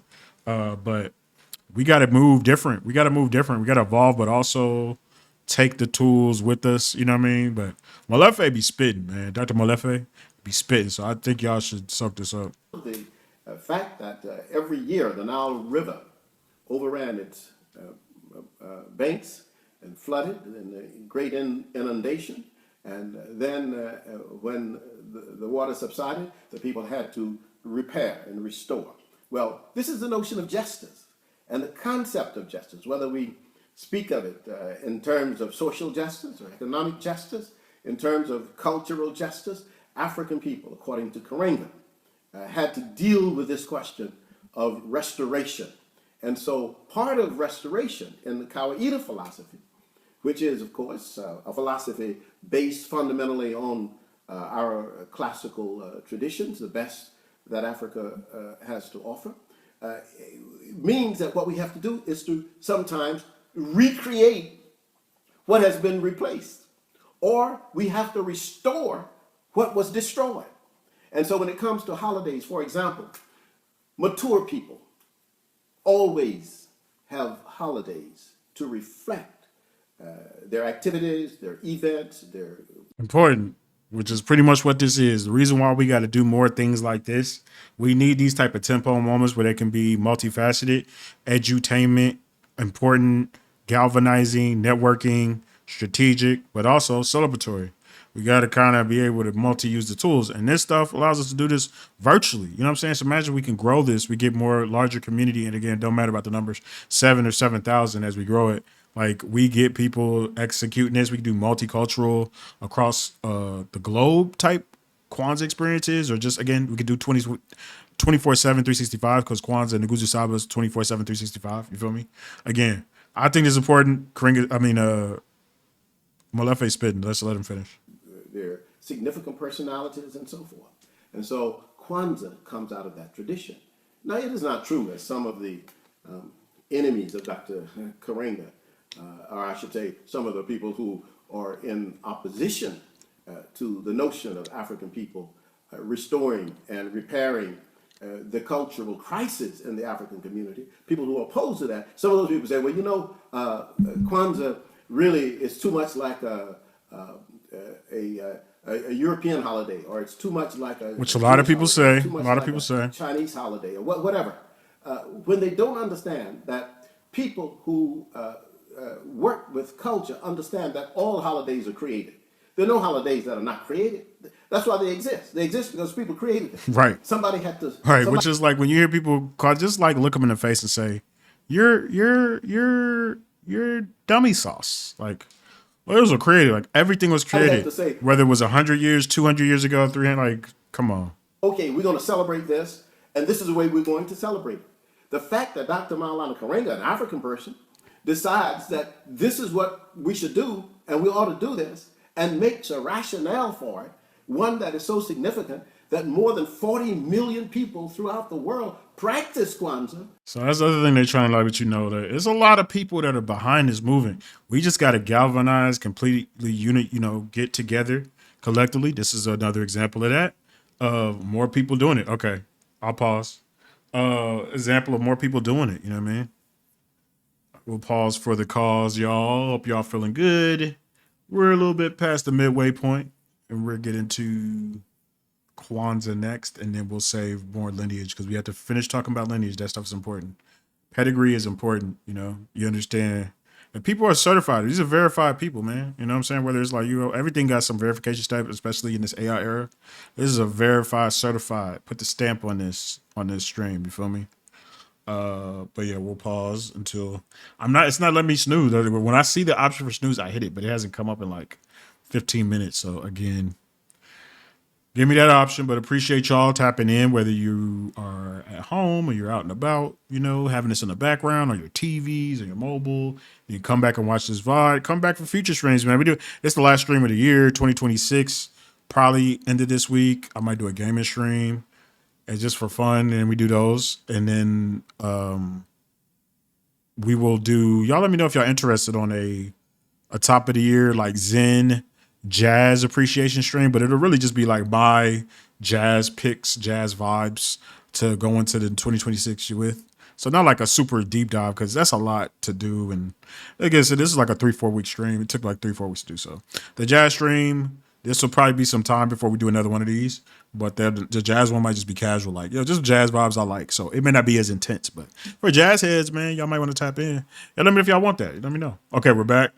Again, you see how I can yap. Like that's why I'm a streamer. Like streamer, you have to be able to yap. You have to be a yapper. You have to be premium at it, and y'all can see I'm premium at it, obviously. Okay, let's finish up with Malefi. And celebrate Kwanzaa every December. There's no reason for us to deny. Like I said, 40 million, and this was, when was this? 12 years ago. So like, I'm not gonna say double that. That might have also been like maybe near a peak time too, because there were peak times for Kwanzaa. I think we're near it. My bro said, and we'll see if we get into more of that, that there are a lot of people talking about it and I think getting into it. So it could be that number could be double globally now. You know what I'm saying? Could be 80, could be 100. Like, you know what I mean? We're growing. We have to continue to push it and to be actionable, purposeful. And we got to step it up. You know what I'm saying? That's the point of this. We got to step it up. That it is not Okay, inspired by Africa. It's an African-inspired holiday. It's not a Jewish-inspired holiday. It's not an Arab-inspired holiday. It's not a German-inspired holiday. Kwanzaa is an African-inspired holiday based on the concept of the first fruits. And we all know, I mean, in Africa, when I go to Ghana or Nigeria or South Africa, and we know about harvest festivals. Well, we know about the yam festivals, for example, in Ghana, where I'm in stool as Nana Okru Asante Piazza, the Chidomhini of Tafo in Achem. We know about festivals. And See how I just bro know what he's talking about? so Kwanzaa takes Like real scholars, man. You got to watch out. There's a lot of YouTube people. Like, again, shout out FD. There's people who do real research. Some people that have research teams. We're talking about people who are scholars, actual scholars. People have to remember what that even means, what that word means. It's like you've dedicated your life to research. You know what I mean? Not just like, again, 3 weeks. Like that's real, people take months, 3 months, 6 months. Like, and not only, education can come from many places. It doesn't have to just come from college, but of course it creates the structure, infrastructure, et cetera. So like, know where you're getting your sources from, man. Like, y'all, you gotta be critical. We have to use a lot of critical intelligence out here, man. A lot of that. its own context, the notion of African holidays and African festivals, and creates for us in the world a common holiday experience for people of African descent. Somebody says, well, why do they use candles? Well, holidays, people can choose many different things for holidays.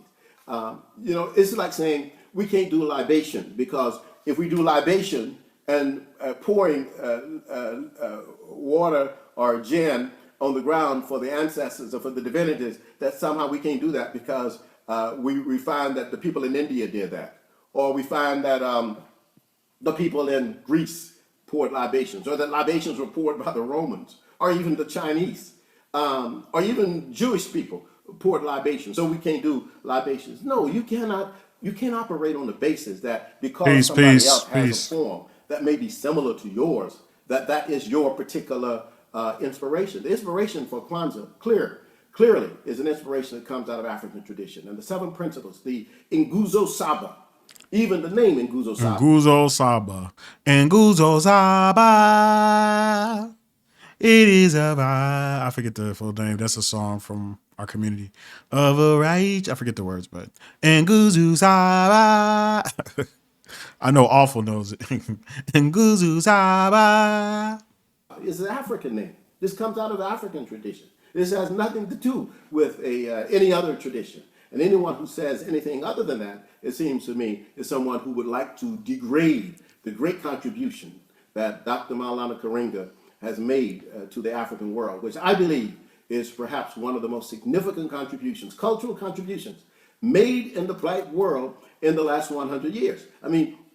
I think that's pretty close. As far as like cultural, like important, we got a lot of stuff, but like stuff that's like this thing right here. These are, they can last for the next 1,000. It just has to be transcribed, and that's why we got to ingest it into the AI. That's the point of this. We got to ingest this Black empowerment, this Pan-Africanist, but most important, it's an Nguzo Saba. We have to have it re-ingested and reinterpreted in a million different ways. And, you know, of course, it interprets it as communitarianism. And I'm messing that word up, but Black people yeah, he's spinning. Malefe spinning. over the world now name their children Imani. Or they And this is where he like, that's how you know he's spitting. Like, where did Imani come from? Where did Nia come from? Where did like people getting these names? You know, that's still in the atmosphere. You feel me? name their children Nia. And they get this not just because these are Kiswahili words, they get it because Dr. Maulana Karenga has in some ways contextualized these terms in a holiday that we celebrate. And so today, I honor and I celebrate my brother, my friend, my colleague, the great philosopher, Dr. Maulana Karenga. Okay, so I think that's fair, man. We to present all sides. We just presented all sides, and that's a little bit about who Karenga is. I hope that gives you a good understanding and a better scope and better picture of the brother, the flaws and all. You know, nobody's perfect, man. You know what I'm saying? And I think he flew too close to the sun, and what happened from that, you know, you just saw the details of that, and lives were lost, and that's what come with it. And it's unfortunate, and then we know we can't. I don't mean like that's what committed. Just means like all of these factors contributed to a lot of BS. Oh, we see Sister Soraya can see herself right there. We're gonna get to that. Super young. Look how young we are. Like, we get into this. This is more of the lineage. We have to come back to that again. Where are we on time? I mean, like, again, y'all got some place to be, man. I know some people, good brother. Biko had to bounce out, man. I'm sorry for that, because he's gonna miss a lot. He's missed. There's still so much dopeness to go, because we, you know, like we ain't. I hope y'all ain't no time frame, man. Like y'all, we really getting to this. Okay, so yeah, that's Karenga. I think that's my end of that piece. So then we go back to Kwanzaa, because we're gonna go back to lineage. So like, what do we do with Kwanzaa? Why Kwanzaa is important? And I do want to shout out, just because I think they did such a phenomenal job. This site, or the African American Museum. If you don't know, go to the National Museum of African American History and Culture. I don't know why it keeps popping it up over here, but whatever. I'm about to put this link in the chat for those who aren't in DigiTribe. You'll see that DigiTribe, you see that alert. You can see it right here. It pops up in the chat. Click on the Facebook one. If you're on Facebook, you should be a part of it. You know, that's where you get these vibes pretty much 24/7. And you can tap in with us. You can join the community. That's the virtual community. That's a space where we land and we kind of use Facebook for more than just, you know, the typical stuff, but we get into the typical as well. You know what I mean? This is the African American Museum's website, man. It's pretty crazy. So I think I can pull it up in here, but I want to, let's go. I got to move it. That's okay. I can move it and groove it. It's very comprehensive, man. Like, this is one of the sisters talking about, there was one, we just went through this history so you can see, but this takes you through, you know, it all started with the Watts riots, which we just talked about. You know, when Karenga, actual real picture Karenga, when he created Kwanzaa in 1966.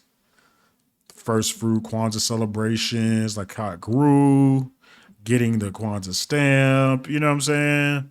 A very comprehensive site. And they even have stuff for like kids. They have like kids Kwanzaa videos. So I think this is pretty cool for youth. That's why I want to point this out. Like kids Kwanzaa videos. Let's check out. Well, no, let's do the actual one for the day. I mean, I guess that would make sense, right? Let's check that one out. So I like this. This is the most comprehensive Kwanzaa site that looks clean and looks decent that I've seen, man. Y'all should check it out. Let's see this. I haven't seen this, so let's see. Can we change the quality? Welcome, friends. Habari Gani. What's the news? She's doing it like Sesame Street now, but we're gonna see that too. We're gonna show the pop culture versions of Kwanzaa too. We covering the map. This is full-fledged, y'all. It's full-fledged. Nia. The fifth principle of Kwanzaa is Nia. For this principle, we light the second green candle on the Kinara. Nia means purpose. This principle encourages us to make building and bettering our communities the purpose of all that we do. These museum objects tell stories of someone who lived a life with a special purpose. Do you know who that is? Martin Luther King Jr. lived his life with Again, Kwanzaa's for kids, y'all. So you gotta always remember that. You gotta highlight. We gotta pop in that moment. You know, I know there's a lot, pretty much adults watching right now. Maybe some kids, hopefully. You know, but you gotta pop that in. purpose. He wanted to see the United States become a place where all people were treated equally, no matter what the color of their skin is. Every day, he worked for what he believed in by talking to people and peacefully protesting the things he knew were unfair. Living and working for this purpose was hard work. After a really long protest march to a city called Selma, Martin Luther King Jr. rested his tired feet in this bucket. Because of the hard work and important words of Martin Luther King Jr. and many others with his same purpose, we live in a place that is a little more fair for everyone today. How do you Oh, solid. I think solid stuff, man. They talk about food, life or achievement. This is like a legendary Jessica B. Harris, and she does like food stuff. Yeah.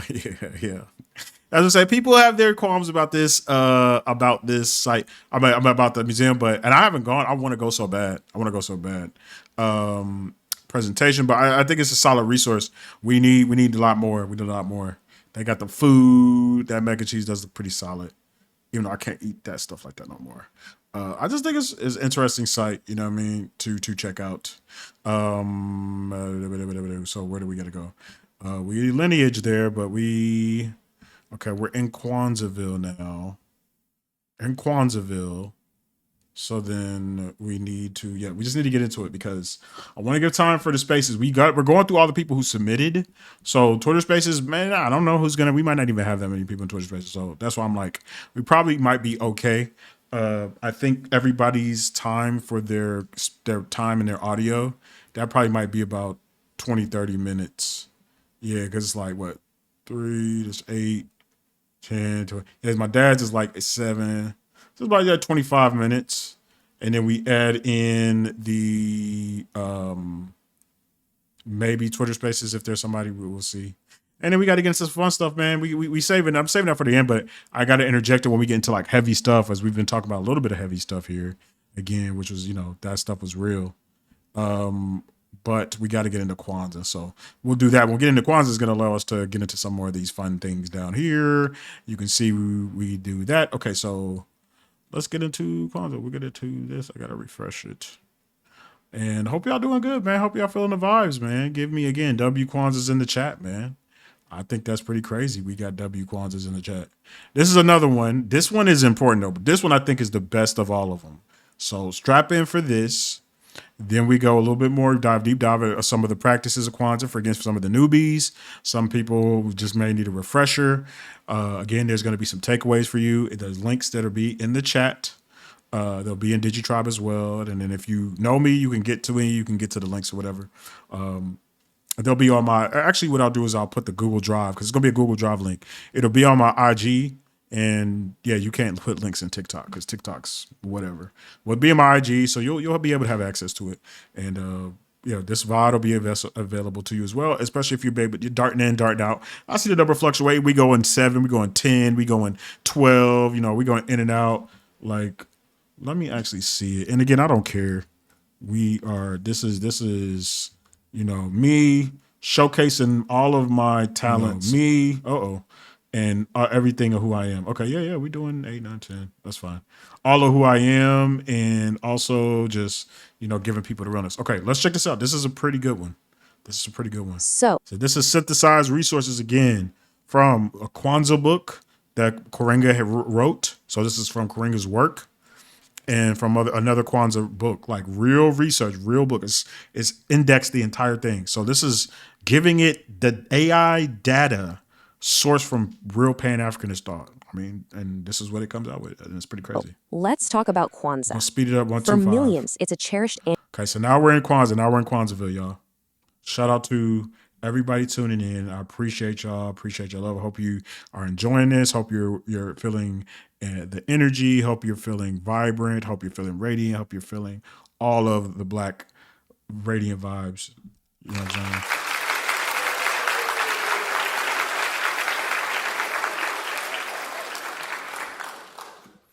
Okay, here we go. Annual celebration. But you know what? Start from the So let's talk about Kwanzaa. For millions, it's a cherished annual celebration. But you know what? It's so much more than just a 7-day festival. It's really a profound cultural statement, a philosophy for life, and honestly, a practical guide for building a stronger community. I want you to think about this for a second. What if a holiday wasn't just about celebrating something that happened in the past? What if it could be a powerful tool, a tool for actively rebuilding a community right now? That idea that it's about restoration, that's the core of what we're going to Tool for rebuilding the community. unpack today. So here's how we're going to do it. We'll start with the history that made Kwanzaa necessary. Then we'll dive into its heart and soul, the 7 principles. After that, we'll look at the beautiful symbols We'll skip the history part because we already went to that, so we'll probably just get to the some principle part. But you'll see. that bring it all to life. And finally, we'll see how it acts as a blueprint for the future. All right, first things first. To really get Kwanzaa, you have to understand the world it was born into. The why behind it all is absolutely crucial. You've got to picture the 1960s America. It was a total flashpoint. Okay, so y'all saw that part, so let's fast forward. Its health, its progress. I was talking about Karenga. It's kind of crazy how it has him depicted. It was just crazy, like a freaking savior. It's meant to be celebrated by people of all faiths. So this idea of Okay, so let's go back. work for Let's go Matunda back. ya Kwanzaa, Let's which go means back. for its progress, its very soul. Okay. Kwanzaa was created to be the vehicle for that rescue mission. And here's something a lot of people don't realize. Kwanzaa wasn't just invented out of thin air. Its name actually comes from the Swahili phrase Matunda ya Kwanzaa, I'll tell you, like, this one is actually decent. So you see how certain AIs can talk it and some of them can't? Like, that one's pretty decent. which means first fruits. Matunda ya Kwanzaa definitely means first fruits. It was deliberately Again, we talked about at the beginning. Sometimes you might miss stuff. You gotta go back to the VOD. You can rewind it. The VODs last about 60 days. So the one thing I love about this platform, again, just to pause for the cause and give you a reason why we are in this space, why it's important, why it's a revolutionary space. It's allowing you to create your own, essentially, broadcast station, your own TV network that you control, power, and maintain and pilot. It allows you to create and present anything, any way, any shape, form, using your own technology and tools to present this like presentation. Like I'm on my own Netflix, like, you know what I'm saying? I'm on my own CBS, my own, NBC, my own MTV, my own BET, my own name tech channel, whatever, my own Black empowerment station. That's what we are about. That's what self-determination is about. That's what the Kuumba is about. That's what this is. It's like using this stuff in real time. That's what we're doing. That's what I'm doing. You know what I'm saying? I want to pay it forward. But again, it's not necessarily about me. I'm just a host facilitating it. And I come from this. So that's why it's so natural, but we want to share this, and hopefully this is a seed planted for people who's new or more that can take some of this with you and you can start internalizing it, because this is a superpower. This stuff is superpower. It can transform your life. And you're going to hear from people of how it really did that. And you see, like I said, over 40 million people documented celebrating Kwanzaa or impacted by it. That was 12 years ago. It's probably double. It might be triple. There's more people across the globe impacted by this and using these tools than you think. We just got to synergize, you know what I mean? Okay, so let's check this out. to connect with ancient African harvest festivals, traditions that celebrated the community and collective work for thousands of years. And this is super important. This makes Kwanzaa a cultural holiday, not a religious one. It's meant to be celebrated by people of all faiths. So this idea of cultural reconstruction, well, it leads us straight to the absolute heart of Kwanzaa's philosophy, the new Nguzo Saba, the 7 Nguzo Saba principles. Let me turn it Now, down. this is the part that's a real game changer, the Nguzo Saba. They aren't just a checklist for 1 week out of the year, not at all. They're meant to be a value system, a guide to live by every single day, all year round. These are the core values Dr. Karenga identified as essential for building strong families and strong communities. So let's run through them. We've got Umoja, Kuchikagulia, Ujima, Ujamaa, Nia, Kujichagulia, Ujima, Ujamaa, Nia, Kuumba, Imani. Yeah, I can't let it butcher it like that. Kumani. Think of them like building blocks. Each principle builds on the one before it, and each day of Kwanzaa is dedicated to reflecting on one of them. It's a whole week of focused thought and community. It all starts with Umoja, or unity, on December 26th. And this is a direct answer to all those historical forces that tried to tear communities apart. It's a powerful call to action that says strength starts right here in the family, and then it radiates outward to your neighborhood, your nation, and to the entire global African diaspora. Next up is Kujichagulia, self-determination. Man, this one is huge. It's all about taking back the power to define your own identity, your own story, your own destiny. It's about asking yourself those deep questions. Who am I really? And am I living up to who I'm meant to be? Day 3 is Ujima, which is all about collective work and responsibility. This is basically the we're all in this together principle. It puts unity and self-determination into action. It means your neighbor's problems are your problems. A victory for one is a victory for all, and a setback for one is a setback for all. Imagine if we saw that, like when you see a homeless person, and that's the reason why you get that gut reaction of how you want to help, but then you're like, well, I can't give that much because it hurts myself. And we all do it. I do it. Like we all do it. Like, but if we can, we all stumble, and we talk about the stumbles not to fall, but to move forward faster. So don't worry about making mistakes. One of my most favorite quotes of all time from our community. But we all can do better. You know what I mean? If we can lean into this, we can hold each other accountable. But hey, man, you help your brother, like, you know what I'm saying? Help your sister, like, you know, if we can internalize this into our ecosystem and with using technology support and IRL, like we can really shift stuff in the years to come. And I think we're going to need to, you know? So I think that's why I'm being driven to do this, you know? Okay, Day 4, Ujamaa, cooperative economics. This is so practical. It's about building and supporting your own businesses, circulating dollars within your own community. The goal is to create an economic engine that not only helps people right now, but builds real, lasting generational wealth. Then we have Naya, or purpose. This is what connects Nia. your personal drive to a That's today. That's what we on right now, y'all. much W Nias in the chat, man. We can get some W Nias in the chat. We got people in the chat, man. W Nias in the chat. bigger goal. We got to. We need to. It reframes your success. It's not just about you, it's about how your talents and your work contribute to the collective mission of building and developing the entire community. The 6th principle is Kumba, which means creativity. And listen, this is not just for painters or singers or artists. It's a call for every single person to That's for tomorrow. So, you know, y'all definitely got to live it up. Today was Nia. This is me doing Kumpa right now, obviously. So the VOD will be available tomorrow. I'm going to try to have some highlights. But, you know, this is a incredible labor of love. Hopefully y'all can feel that. So it might take me some time to get all of the clips, but I'm going to try to have at least the main one so that if you missed some of the playback, you can go back and watch the full thing. Some audio might be muted. That's the issue of why live is so crucial, so important.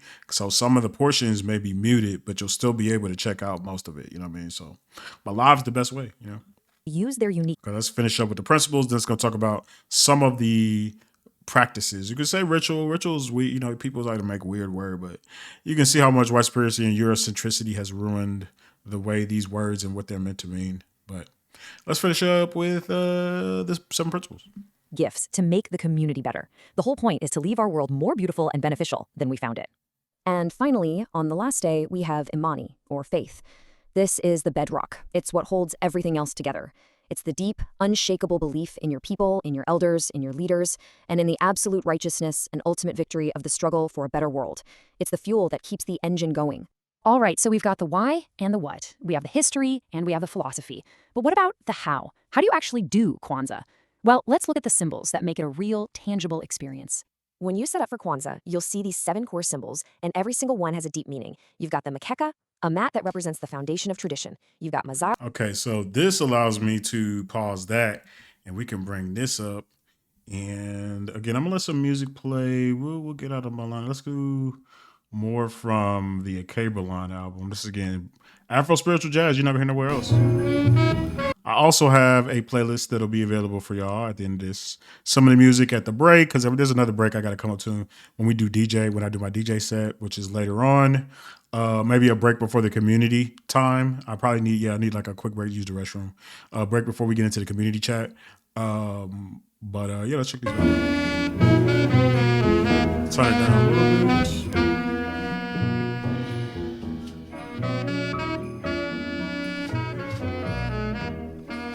Okay. Take a little swig of my water.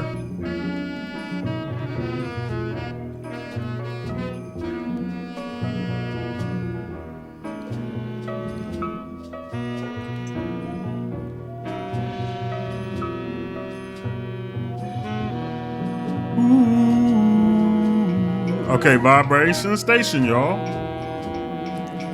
Okay, let me pause it. Because, it's going to butcher the name, so I'm going to just take y'all through it. Again, me knowing Semi Kiswahili over the years since really a teenager. Some Semi Swahili. Okay, Mkeka. And Mkeka is the mat, the foundation where we put everything on. Zawadi is the gifts.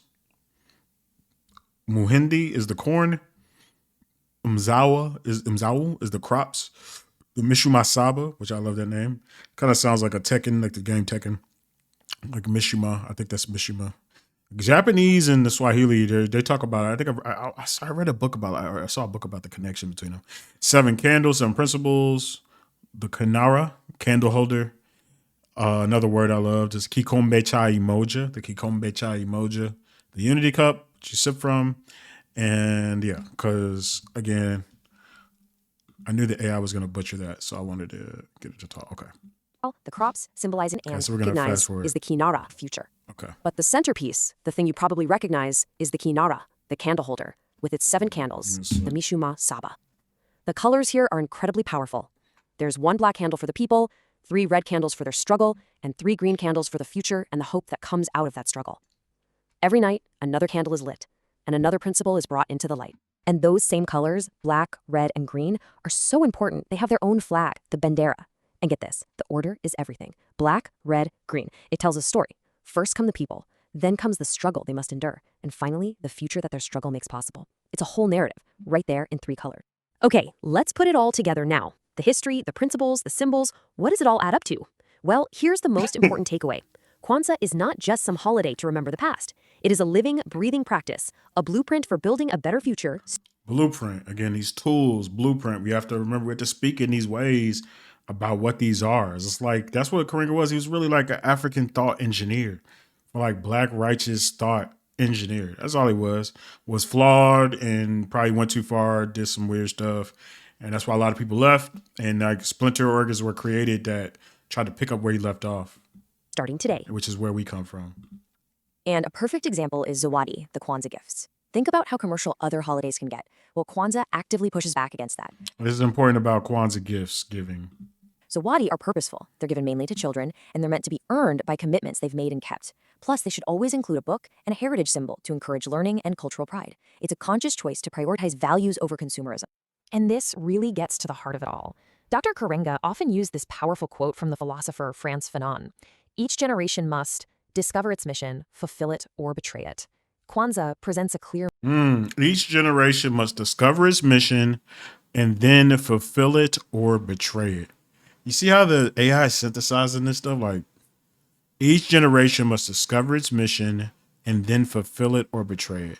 So for us millennials, man, especially those getting older, like, where's our mission, man? You know, and that's something y'all got to think about. It's going to 2026. What's your purpose? I know it's part of my purpose, what I'm doing here with tech empowerment, what I've been doing with Digital Good Times over the last decade, what I've been doing with the community organizing since I was a teenager. Again, this pedigree, this lineage, we are about that. Y'all got to tap into it. And if you don't have it, you don't know, you got to find those people who do, like certified people, because it's a lot of scammers out of here. So you can see and you can find that, and we got to find networks we can find the real certified people out here. Fulfill it or betray it, man. We can't betray it. You know what I'm saying? Okay, I think that was the finish. mission. It's a framework, a set of tools for each new generation to build upon the legacy of those who came before them. So when you strip it all down, Kwanzaa isn't just about celebrating ancient African traditions. It's about asking a very modern question. What traditions, what values are we building in our communities right now? That's facts. That's big facts. So again, that's a notebook LM, man. That's the power of me using AI. This is, of course, all AI integrated. This is my art, but also AI integrated. We can see the art here, the symbols, Kwanzaa symbols here. We are at the Kwanzaa 101. So again, you're going to see a link to Google Drive here momentarily, which will be, do I already have it up? Okay, I need to pull it up over here, which is going to have those resources. Oh yeah, I forgot the one sheet. Oh yeah, so there's a cool thing you can do in Notebook LM as well, where you can create a freaking infographic one sheet, which is pretty crazy. Let's look at that real quick. Yeah, man, just see the kind of crazy stuff you can do. Okay, so yeah, this one sheet right here. Can I zoom in more? Oh, that's gonna clap.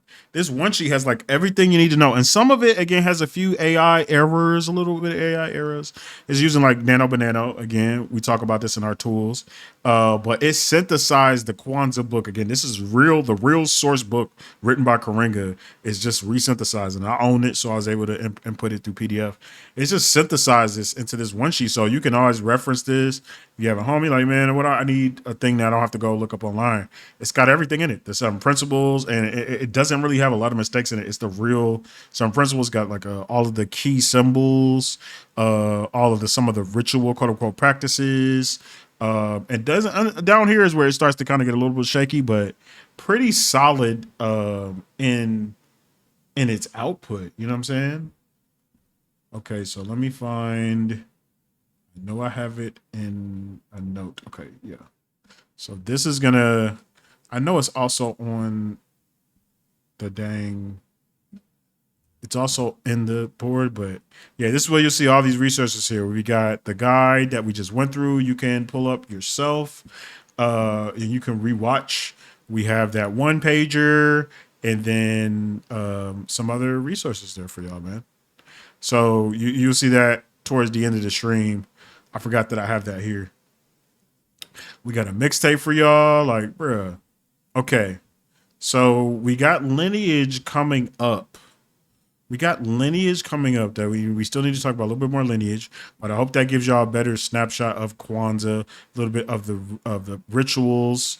We talked about the libation, why we pour libation to ancestors. The food is a big deal, so like I hope y'all got something y'all eating on home. You know, it's almost 9, a little later to eat, but you know, y'all winding down. Some of us older ones, you know, this normally y'all heading toward the bed, or you know, you in your wind down period. So we still turned though, bro. You know what I'm saying? Okay, so let's just do a quick like little vibe shift a little bit.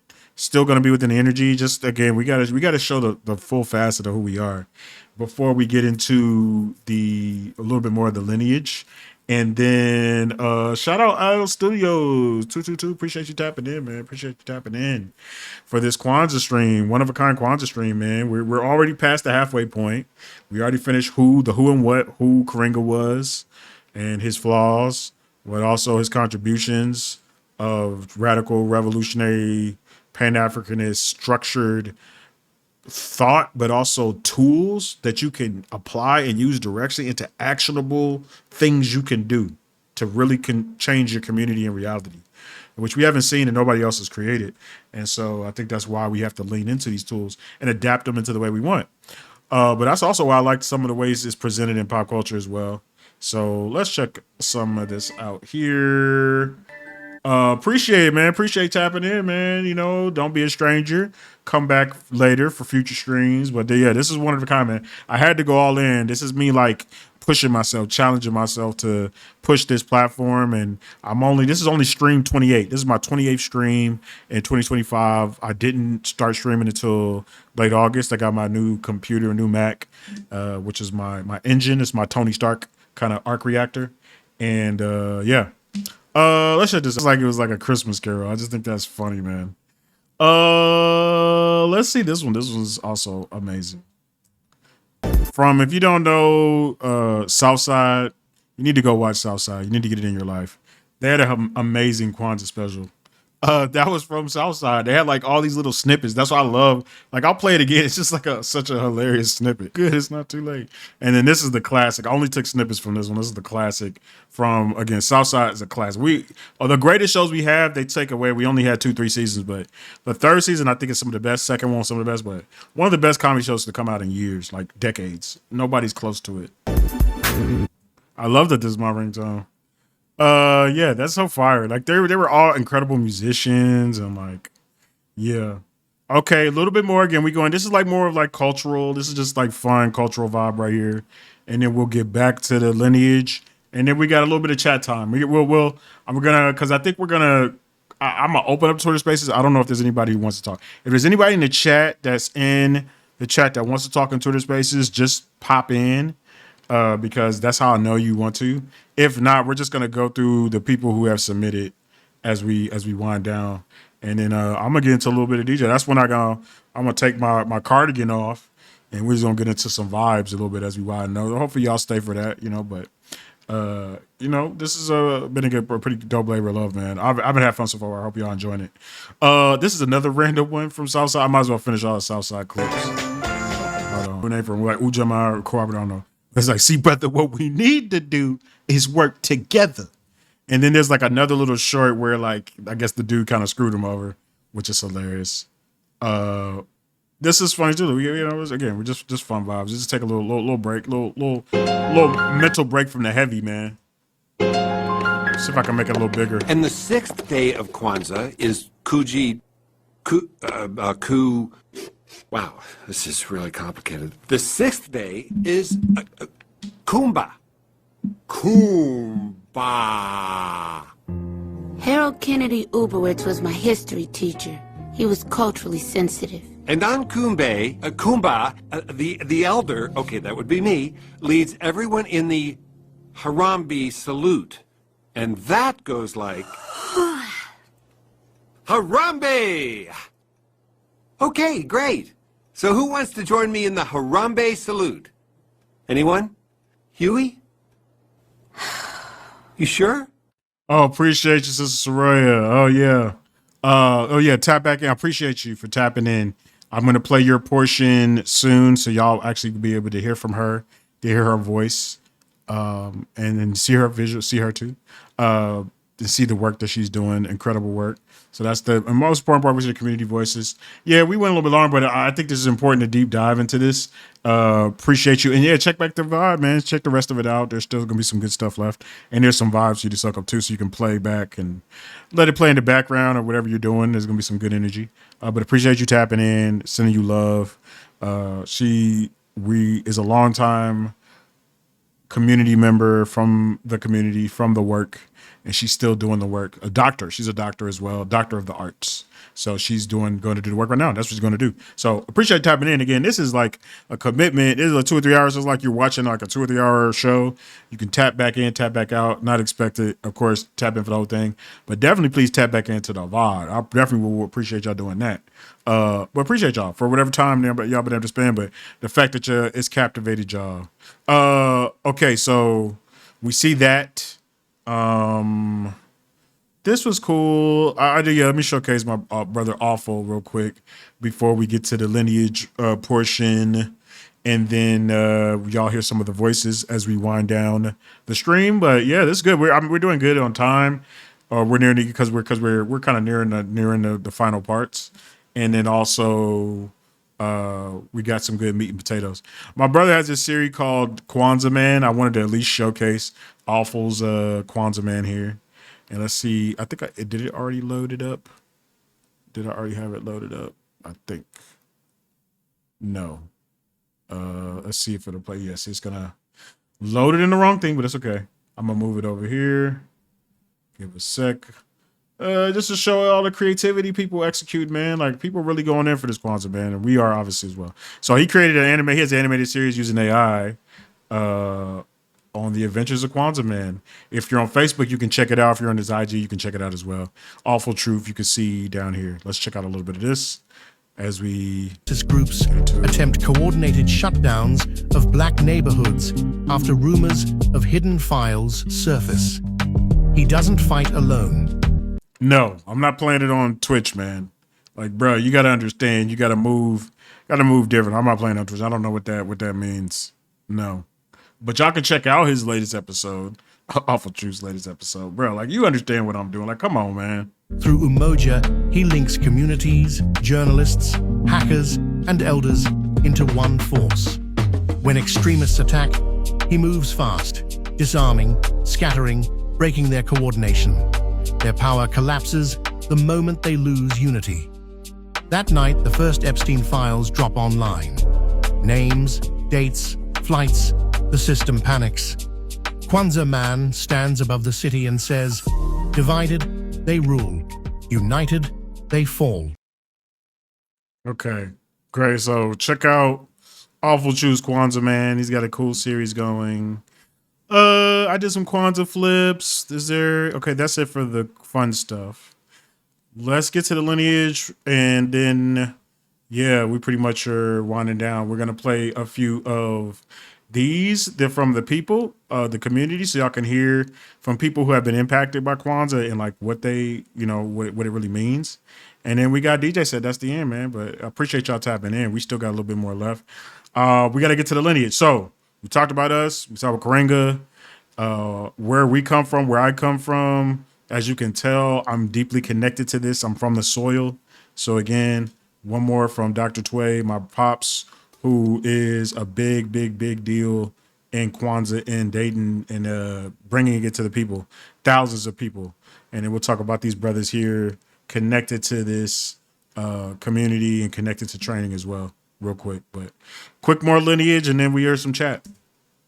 A little bit more about Kwanzaa at Sinclair. The lineage and pedigree of us celebrating Kwanzaa, my pops, Booker Tway, and like the work we put in. Just a little bit, little tidbit. The holiday itself has been celebrated since 1966, and Sinclair has celebrated Kwanzaa since 1989. So this year marks the 30th annual pre-Kwanzaa celebration. Kwanzaa is typically over 30 years in Ohio, in Dayton, Ohio, Sinclair, 30 years. This, I guess, since I'm pushing it forward digitally, in my version.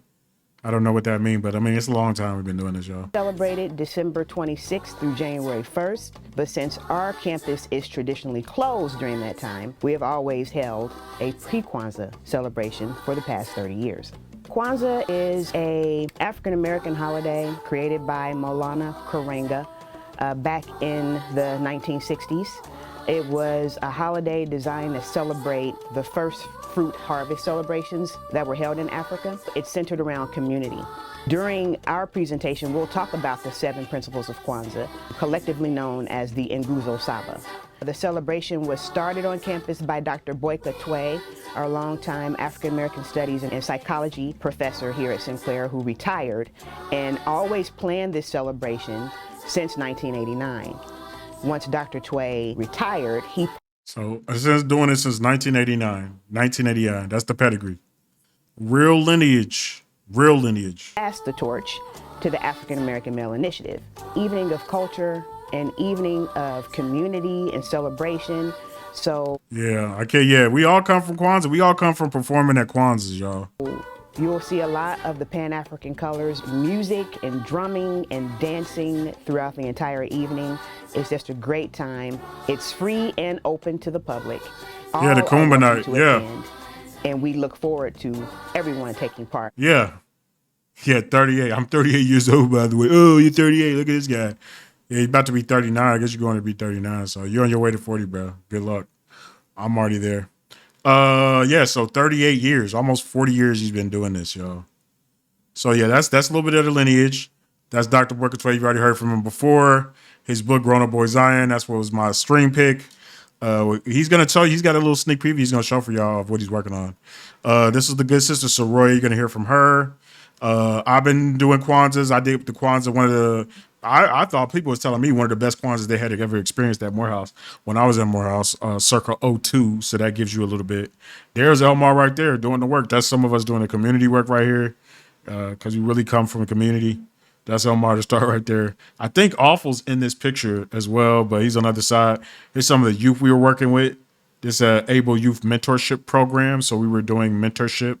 And we were getting stipends. We were getting paid, but we were getting paid to... I can't even see the current pics. What do you mean you can't see them? I could zoom in. I mean, you can see, I can zoom in. So you can see your afro. Like, bro, this is a tech. I can zoom in on you.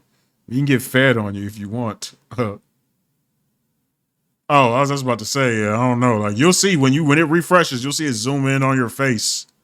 Mr. Omar the Star. We'll see if it goes back. But yeah, you see me here. This is real, man. We really doing this. We was really putting this work in. Look at this. We got them doing Harambe's at Morehouse. Like, you know what I'm saying? Shout out to my bro, Nico. Yeah, man. Yeah, bro. Yeah, it's not frozen on the screen. It might just be your device, but and then these brothers are behind the Able Mentorship Program. Shout out to the Kadamu, the brothers, brother and brother leaders. All a part of this lineage from the roots of Kwanzaa. and the Nguzu Saba, man, which is a big deal. I think it's a big deal. Important that y'all know. I'm glad y'all hope y'all understand. And those who you missed it, you can go back and check and tap into parts of the stream. But yeah, we're from this. This is 38 years, almost 40 years of doing this and continuing. As you can see, the legacy continues on digitally. So now let's get into appreciate everybody tapping in. Appreciate that. We have to give thanks to those still with us and giving flowers.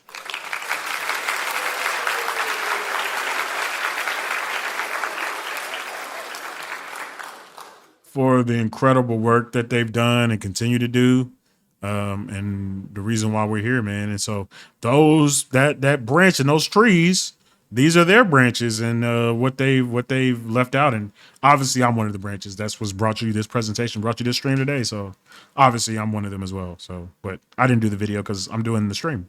This is my good brother Steve, Mr. Biko. He was just here in the stream. I don't know if he's still here, but let's check out his video on Kwanzaa as we wind down the digital Kwanzaa stream, man. 2026. We bring in real intentionality, man. This is fire. This is one of my best streams, man. I love this stream. All right, here we go. I'm gonna make it bigger. Habari Gani in Ujima. My name is Stephen Biko King from Atlanta, Georgia.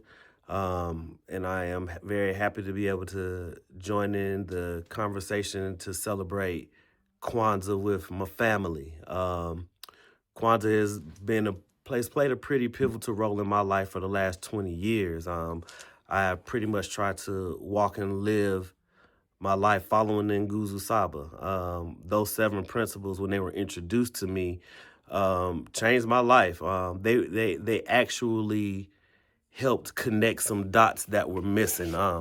My mother, who passed away last year, who is now an ancestor for me, knew before I was born, she named me Stephen Biko. R.I.P. Rise in Power. Because she knew that there was going to be some purpose for me and for my life. And so even before I was born, that seed was laid. When I was introduced to the Nguzu Saba, it just made sense. It just really, again, it connected those dots for me. Kwanzaa was introduced to me in my 20s at Morehouse College. I joined an organization called ABLE at the time. Shout out ABLE. Stood for Alliance of Shout out Black ABLE. Leaders and Educators, where I met some phenomenal, Where we come from, just phenomenal where we were brothers and sisters, trained. who really again helped connect those dots for me that I needed to be connected, and they connected me to a family and community that I didn't know that I had right here in Atlanta, which also took me to Dayton, Ohio, where I met some brothers and sisters there, and I was able to see firsthand how Kwanzaa really should be celebrated. It was just beautiful. I can Shout out sometimes just close DYT. my eyes and I can hear the drums. I can smell the scents. It was just a phenomenal. You can tell this brother's an orator. He works in the school system, man. So he's again telling his story about what this work's done. He directly working in the school system right now. Experience, and to see the youth and the elders all coming together as one and with one common goal, which was unity. So when I think about the Nguzu Saba, it has really become just a way of life for me. I'm blessed in the fact that I've known from a very young age that I just wanted to work with Black people and to help us just be great, which we already are. And being able to just connect those dots for other people, I've been placed in a position where I'm able to actually do that. I work at a high school. I dress a certain way on purpose. I speak to my scholars a certain way on purpose. But it is all in the veins of unity. It is in the veins of collective work and responsibility. It is in the veins of self-determination and understanding who we are and where we come from. These are the things that are important to me. These are the things that Kwanzaa truly stands for. As we go into 2026, it is that much more important that we remember where we come from. We live in a country right now where they are actively trying to erase our history. Not while I'm still here. Not while there's not while I'm still breathing and there's blood running through my veins. I'm gonna make sure that the people that I come in contact with know who they are, know their greatness, know where they come from, and are proud of that. So that is what that is what my purpose is. It is that much more important today than ever before. Facts. This is not something that we do alone. It's a collective work, and that's what I really love about The whole point of Kwanzaa this. more than anything. It's just That's the whole I point of never this. really feel alone. I know that my ancestors are with me. I know my brothers and sisters are with me. Some of my these brothers and sisters that I met in Able, I haven't seen or talked to in years. If I get a phone call from any of them and they say, "Look, brother, I need you. I'm on my way. No questions asked." That's literally what he just did, though. I just hit him, was like, hey, bro, I need you to do something. You know, we're trying to really push this forward. And he did it. And he means that in real life, too, in IRL as well. He'll do it. When Brother Iman reached out to me, he said, "Brother, I just need some words. Brother, I got you all day long. Whatever you need." I mean, I think that's what that is what it is all about. So that's what, that's just some reflections from me for Kwanzaa, just my thoughts and feels. Again, just peace and love to everybody. Habari Gani, and I hope to hear and see you all soon. Happy Kwanzaa. Fire, man. Great vibes from the good brother Steve. Let's get into Sister Soraya, who was just here. She was up in the chat. She was giving her incredible vibes. She's a doctor of the arts, an incredible artist, dancer, critically acclaimed dancer, instructor, professor. I mean, she does it all. And a community leader as well. Let's check her out. Habari Gani, everyone. My name is Dr. Soraya Corbett, and I am here to talk a little bit about how Kwanzaa has meant to me in my life. I started practicing Kwanzaa over 20 years ago back in college. Although I had known about Kwanzaa before then, it was the work that I was doing with the Rites of Passage organization that really taught me about the impact of Kwanzaa and made me start to incorporate that into who I am as a person and how I move the world. First, for me, Kwanzaa is the 7 days of celebration that we have between December 26th and January 1st, because I believe in the power of celebration. As a people, we do a lot of work and fight all year long, and we need this opportunity to reset our nervous systems, to balance our... Ooh, let's see. This is why we need the sisters, man. This is why it's so crucial. I'm so appreciative of you, Sister Soraya. You can tell this is somebody who, I mean, she's from the soil. She's from the soil, you can tell. Everybody here's from the soil. But yeah, let her spit, sorry. Ourselves, to be with our people, to remember why these principles are so needed and remind us of the work and why we do the work all year long. But the principles of Kwanzaa, the Nguzo Saba, is more than just this celebration for these 7 days. It's an investment of how we are and how we move around the world all year long. So for me, it is important, particularly as someone who, from a professional perspective, has invested my career as an African diasporic dancer and mover and scholar and artist and educator. That she got her whole life invested in it, like her whole business incorporates the diaspora. So people really, you see how transformative this stuff is? Like literally change people's lives. It's a part of their lives. I mean, for people who know me, you see what it does done to me, but I'm just showing y'all different examples of how powerful this tool, the Nguzo Saba is, and applying it in a structured way. We were brought up through a community org that got grant money and was able to help fuel our community work, grassroots work, and training. And this sister's one of them, and we all work together. We were all training together. Supporting the Black institutions and businesses and spaces that support and uplift our community is very important. No matter where I live in the world, I find us.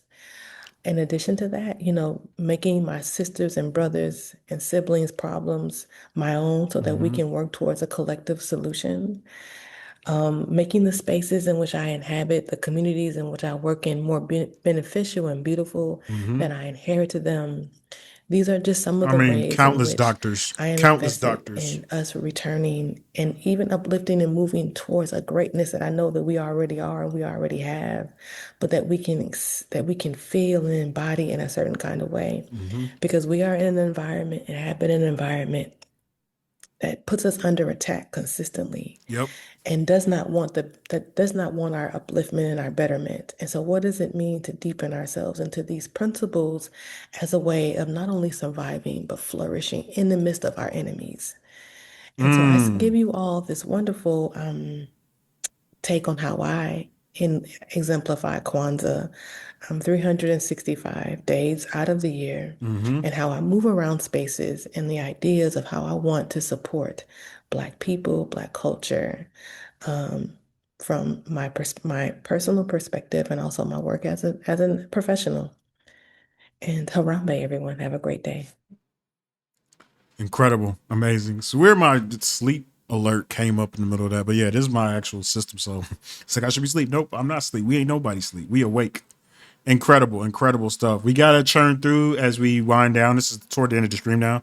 And those that want to stay for the DJ vibes, I'm gonna probably just do a few more flips. I gotta flip the soul to soul. I at least gotta try that. Y'all gonna see me try that live because I didn't even normally I'll have a lot of this stuff preset and I was gonna do a longer DJ set, but no, this has been a great stream, man. I think once we hit 4 hours, this will be my longest stream I've ever done. But also one of my best. We're gonna hear from a few more, then my father's gonna close it out.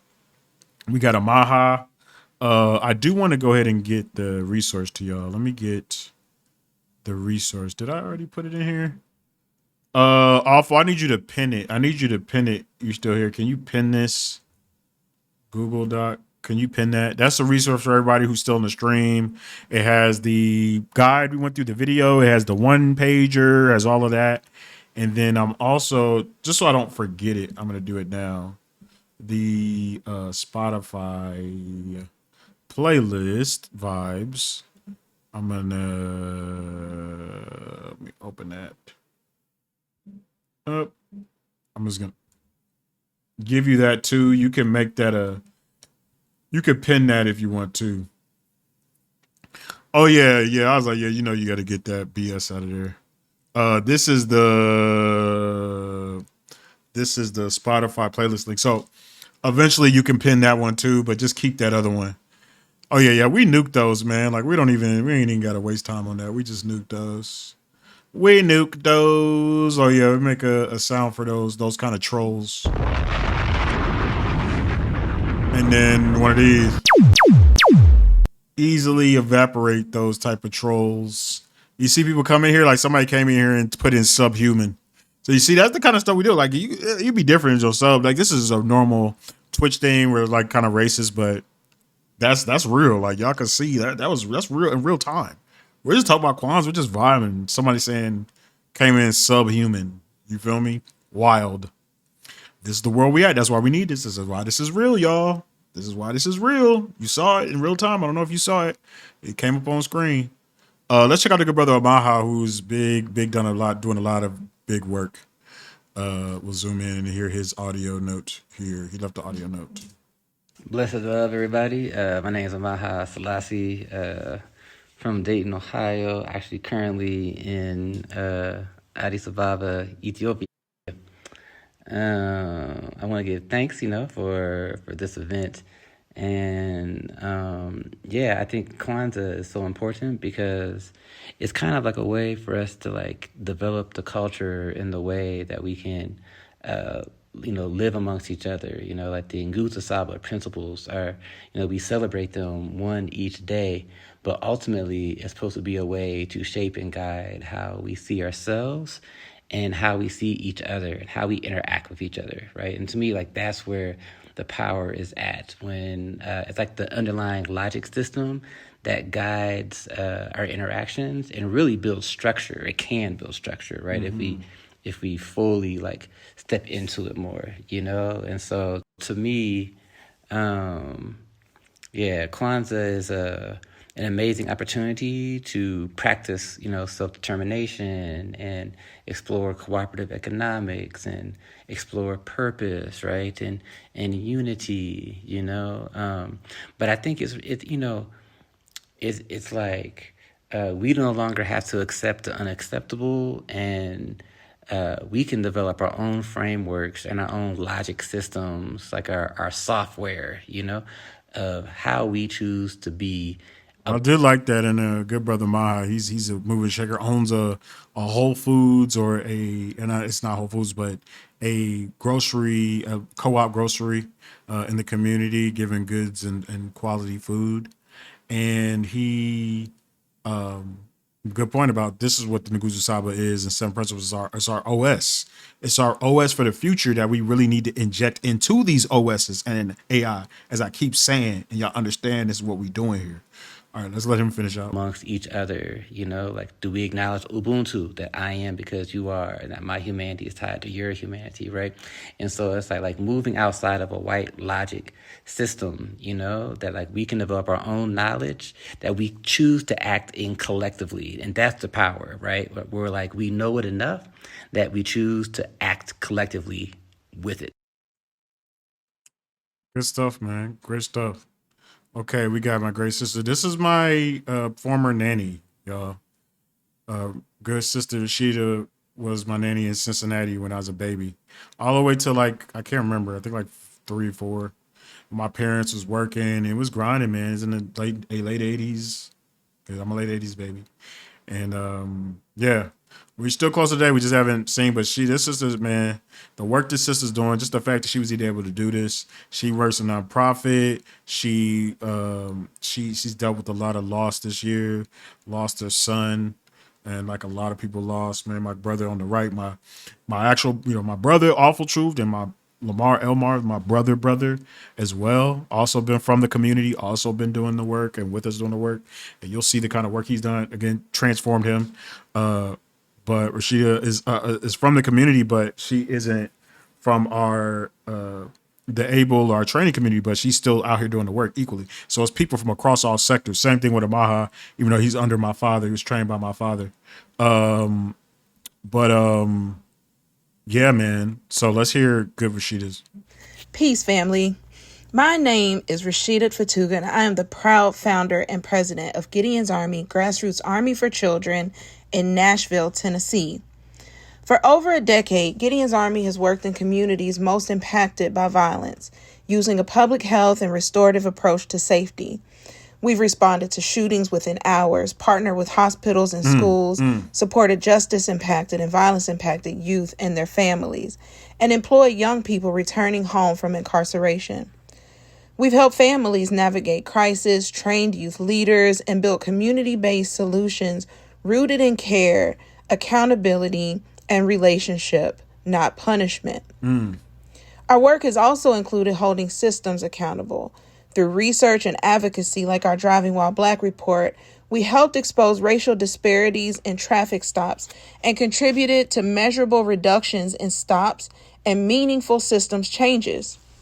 We've pushed for policies that treat safety as a public health issue, not just a criminal one. Nationally, we've helped advance and inform funding and policy support for community-based violence intervention programs, ensuring resources reach the people closest to the harm and the healing. I share this because when I think about Kwanzaa, and especially about the principle of Nia, collective purpose, I think about responsibility, the responsibility that we have for each other, the responsibility and the care that we've given over the years. Nia reminds me of one of my main life values, that my life is not my own. It is not an individual project. What we build, what we heal, and what we refuse to normalize all shape the future of our people. For a long time, I understood my purpose as action, building programs, confronting injustice, standing between harm and children, and holding the line when others wouldn't. And that work mattered. It still does, but over time, I think through loss and grief, dealing with sustained pressure, continued violence, always being in crisis mode is what it feels like. Sometimes that I'm beginning to think about collective purpose differently, that is not always about doing more. Sometimes it's about doing things differently. Now, Nia for me means stewardship and more about collective care. It means understanding that responsibility also includes shielding the warriors, not allowing those who stand in the gap to be destroyed when the attacks come. Collective purpose is not martyrdom. It's making sure that the people doing the work are protected, supported, and whole so the work itself can endure. Yeesh. She's barred up, man. She's barred up. Rashidat, go follow Rashidat. She was in the chat earlier. Let me know if you need to link up with her. The work she's doing, amazing work, man. I'm inspired, and yeah, I'm bringing my nanny. She's doing community grassroots work and changing in Tennessee, man. Super W. Yeah, I got you. I got you. Yeah, she's out in Tennessee. She's gone through it, man. But she's doing incredible work. We definitely got to make sure we signal boost. Okay, let's Mr. Elmar the Star himself, my former music collaborator, bro, close friend, best friend, and then Mr. Boyka Tway takes us home, and then some music vibes, man. I appreciate y'all tapping in, man. This has been a one of a kind Kwanzaa stream, man. We gotta throw a bop. We have to throw one for it, man. We got to. Okay, let's get Elmar to start. Take us home here, or almost take us home. This is Brother Lamar Lewis checking in for the Kwanzaa stream. Just real quick, wanted to share how Kwanzaa has impacted my life and the 7 principles. As you all see, I'm outside enjoying nature because health is wealth, which is one of the things that Kwanzaa has reminded me, self-determination. I can define my health for myself, right? I know genetically my family is predisposed to certain conditions, but if I take care of myself, I can determine for myself my path forward. I don't have to rely on medicines and things of that nature to stay alive. My ancestors have given the way, right? So when it comes to the 7 principles, man, I live by them. I always shout out my mentor, Dr. Boyka Tway, who helped guide me, and my good brother, Iman Tway, aka Small Eyes, who helped guide me on the 7 principles. Full government, but whatever. Kona Tway, you know, we connected a very long time ago, but we've been able to develop and enhance and grow as men based on these 7 principles, you know, and the one for the day, Nia, purpose. I think that without that guiding light, without that guiding principle, you know, there's no telling where me and other brothers and sisters would be. Facts. So I think that for me, the Nguzu Saba, the 7 principles, isn't just something we do every now and then. It's something that we live out every day. I'm grateful to have learned that because it's something, when I was growing up, I grew up in a Christian household, very church-oriented. I'm a preacher's kid. So, you know, Kwanzaa was seen as devil stuff. Kwanzaa wasn't seen as something that, you know, was cultural and help us connect to our ancestors and connect to our brothers and sisters across the diaspora. It was more like, oh man, that's devil talk, man. You worshiping the devil, or you worshiping that voodoo, or whatever the case may be, because it was just a lack of education. And so I've been able to be a conduit, you know, and educate my family on Kwanzaa and the principles of Kwanzaa. And for several years, you know, before the pandemic and things like that, I actually was leading Kwanzaa celebrations for my family. So all that came from the fact that I was able to develop and grow and learn under the feet of the elders and being able to just use these principles in my day-to-day life. So just like I'm walking right now, I walk out these principles every day. They guide me along with my faith base, man. They're just very vitally important to me. And so I'm grateful for Kwanzaa. I'm grateful for Dr. Tway for showing me the importance of Kwanzaa. I'm thankful to my brothers, Dakona and Iman, for allowing us to build through the principles of Kwanzaa. And again, I know I personally wouldn't be where I'm at today without them. Salute, peace and power. Heartfelt moment from my good brother, Mr. Elmar the Star, Lamar Lewis, as he governed a top therapist and organizer and educator in the mental health space, for particularly dealing with Black men, and doing great work. So y'all can link him if y'all need to. He's on LinkedIn, but Lamar Lewis can link him if you need to. Appreciate you tapping in. We got one more. We got Pops, man, and then we into the just gonna be some vibes, man. Some quick vibes. I have a few things, but I think the only one I'm gonna really probably try is where is it even at, man? This gets annoying where because I know I had to have Soda Soul in here. Yeah, there's keep on. Yeah, we try to keep on moving, flip, and then we'll end it out, man. But I appreciate y'all tapping in. Let's hear Boy Katway take us to the bridge. You know what I mean? Some will ask why Kwanzaa remains important. Some will We got a ask full screen why his. Kwanzaa remains important to me. I first observed Kwanzaa being celebrated in 1973 when I arrived in the United States.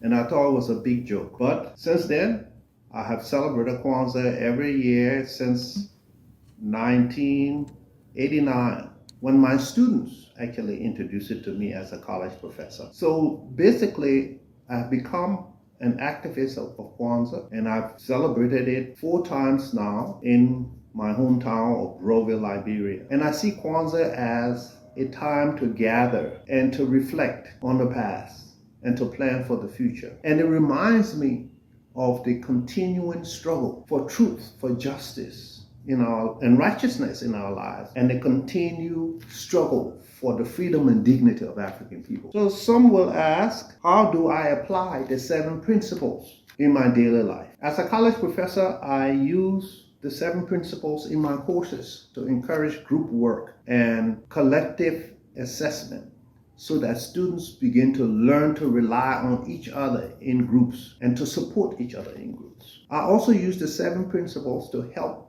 develop and run the Dayton Africana Elders Council that is now developing the Dayton community. In fact, recently we got one of our members elected as the mayor of Dayton, and another one of the members of a council, African council he helped co-create, got elected as the mayor. Like, that's how powerful this work can be.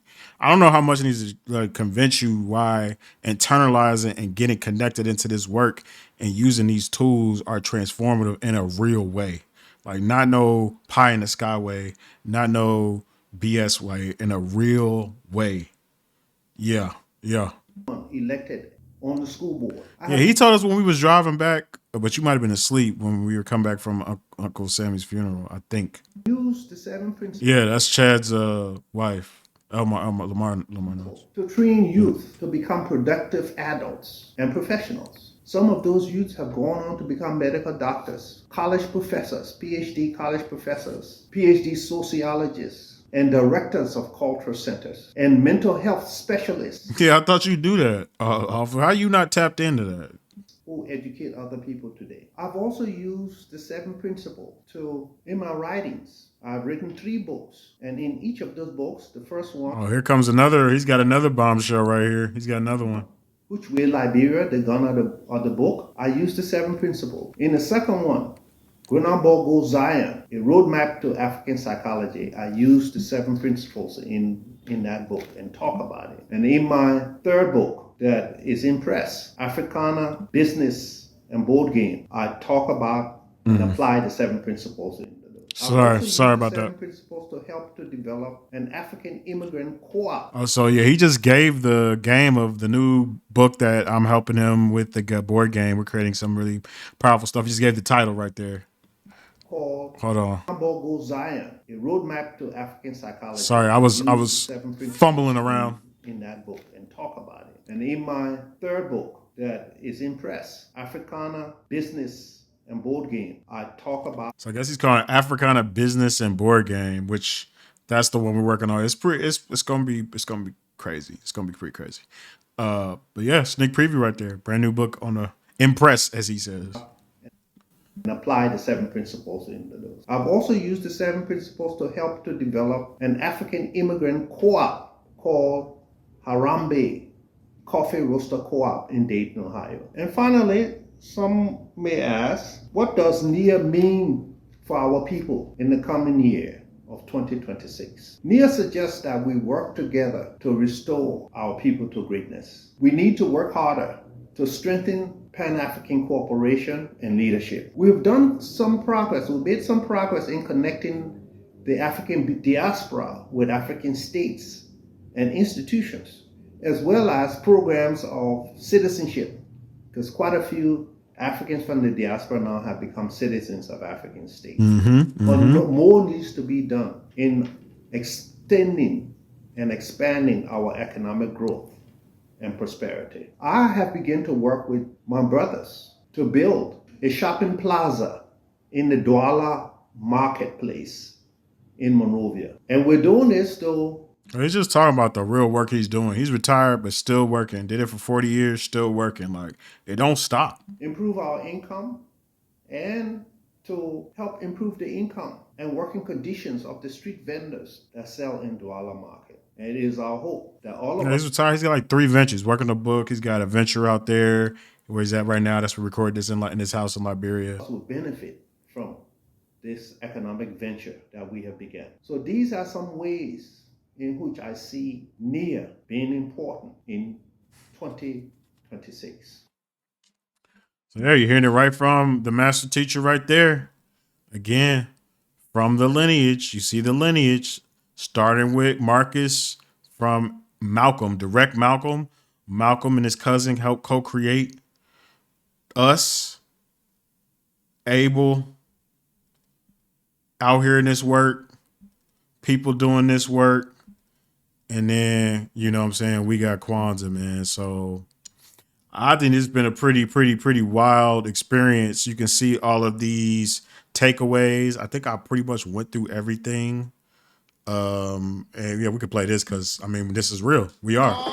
Black, y'all, and I'm black, y'all, and I'm black, y'all, and I'm black, y'all, and I'm black. We have to embrace it. They trying to wipe out our stuff anyway. Like, why shy away from embrace? We have to lean in. We got to go. We got to lean in. We got to go all in. Y'all, and I'm blacker than black, and I'm Black, black, y'all. y'all. I'm blickety black, blacker than black, I'm blacker than black, yo, because I'm black, Like and I'm black. Black. I'm black and I'm black, y'all, and I'm blacker than black, and I'm Black, yo. y'all, And I'm blackity black and I'm black. y'all, and I'm black, y'all, and I'm blacker than black, and I'm Black, y'all. And I'm blackity black. I like the more aggressive he gets every time he gets into it. But yeah, man, put y'all W Kwanzas in the chat, man. It's been pretty crazy. I feel like this is a cool way to end with the, this cool meditative question. That's from the Karenga book as well. As we went around the whole map, man, we kept it funky, we kept it real, we kept it grounded. You know what I'm saying? We had music. I wanted to interject more music, but we had to.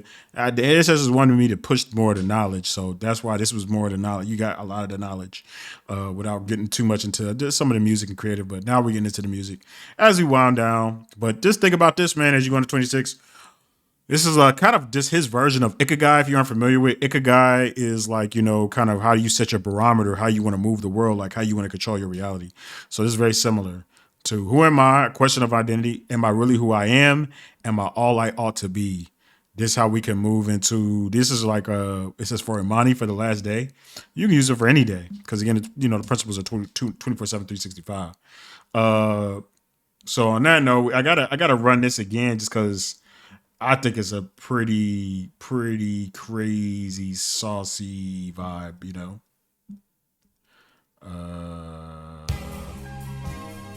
Yeah, you know what I'm saying? Okay, I'm gonna get set up for the flip because I'm gonna flip the soul to soul before we go. But I appreciate y'all tapping in, man. We pretty much near the end. Let me stand it up because we.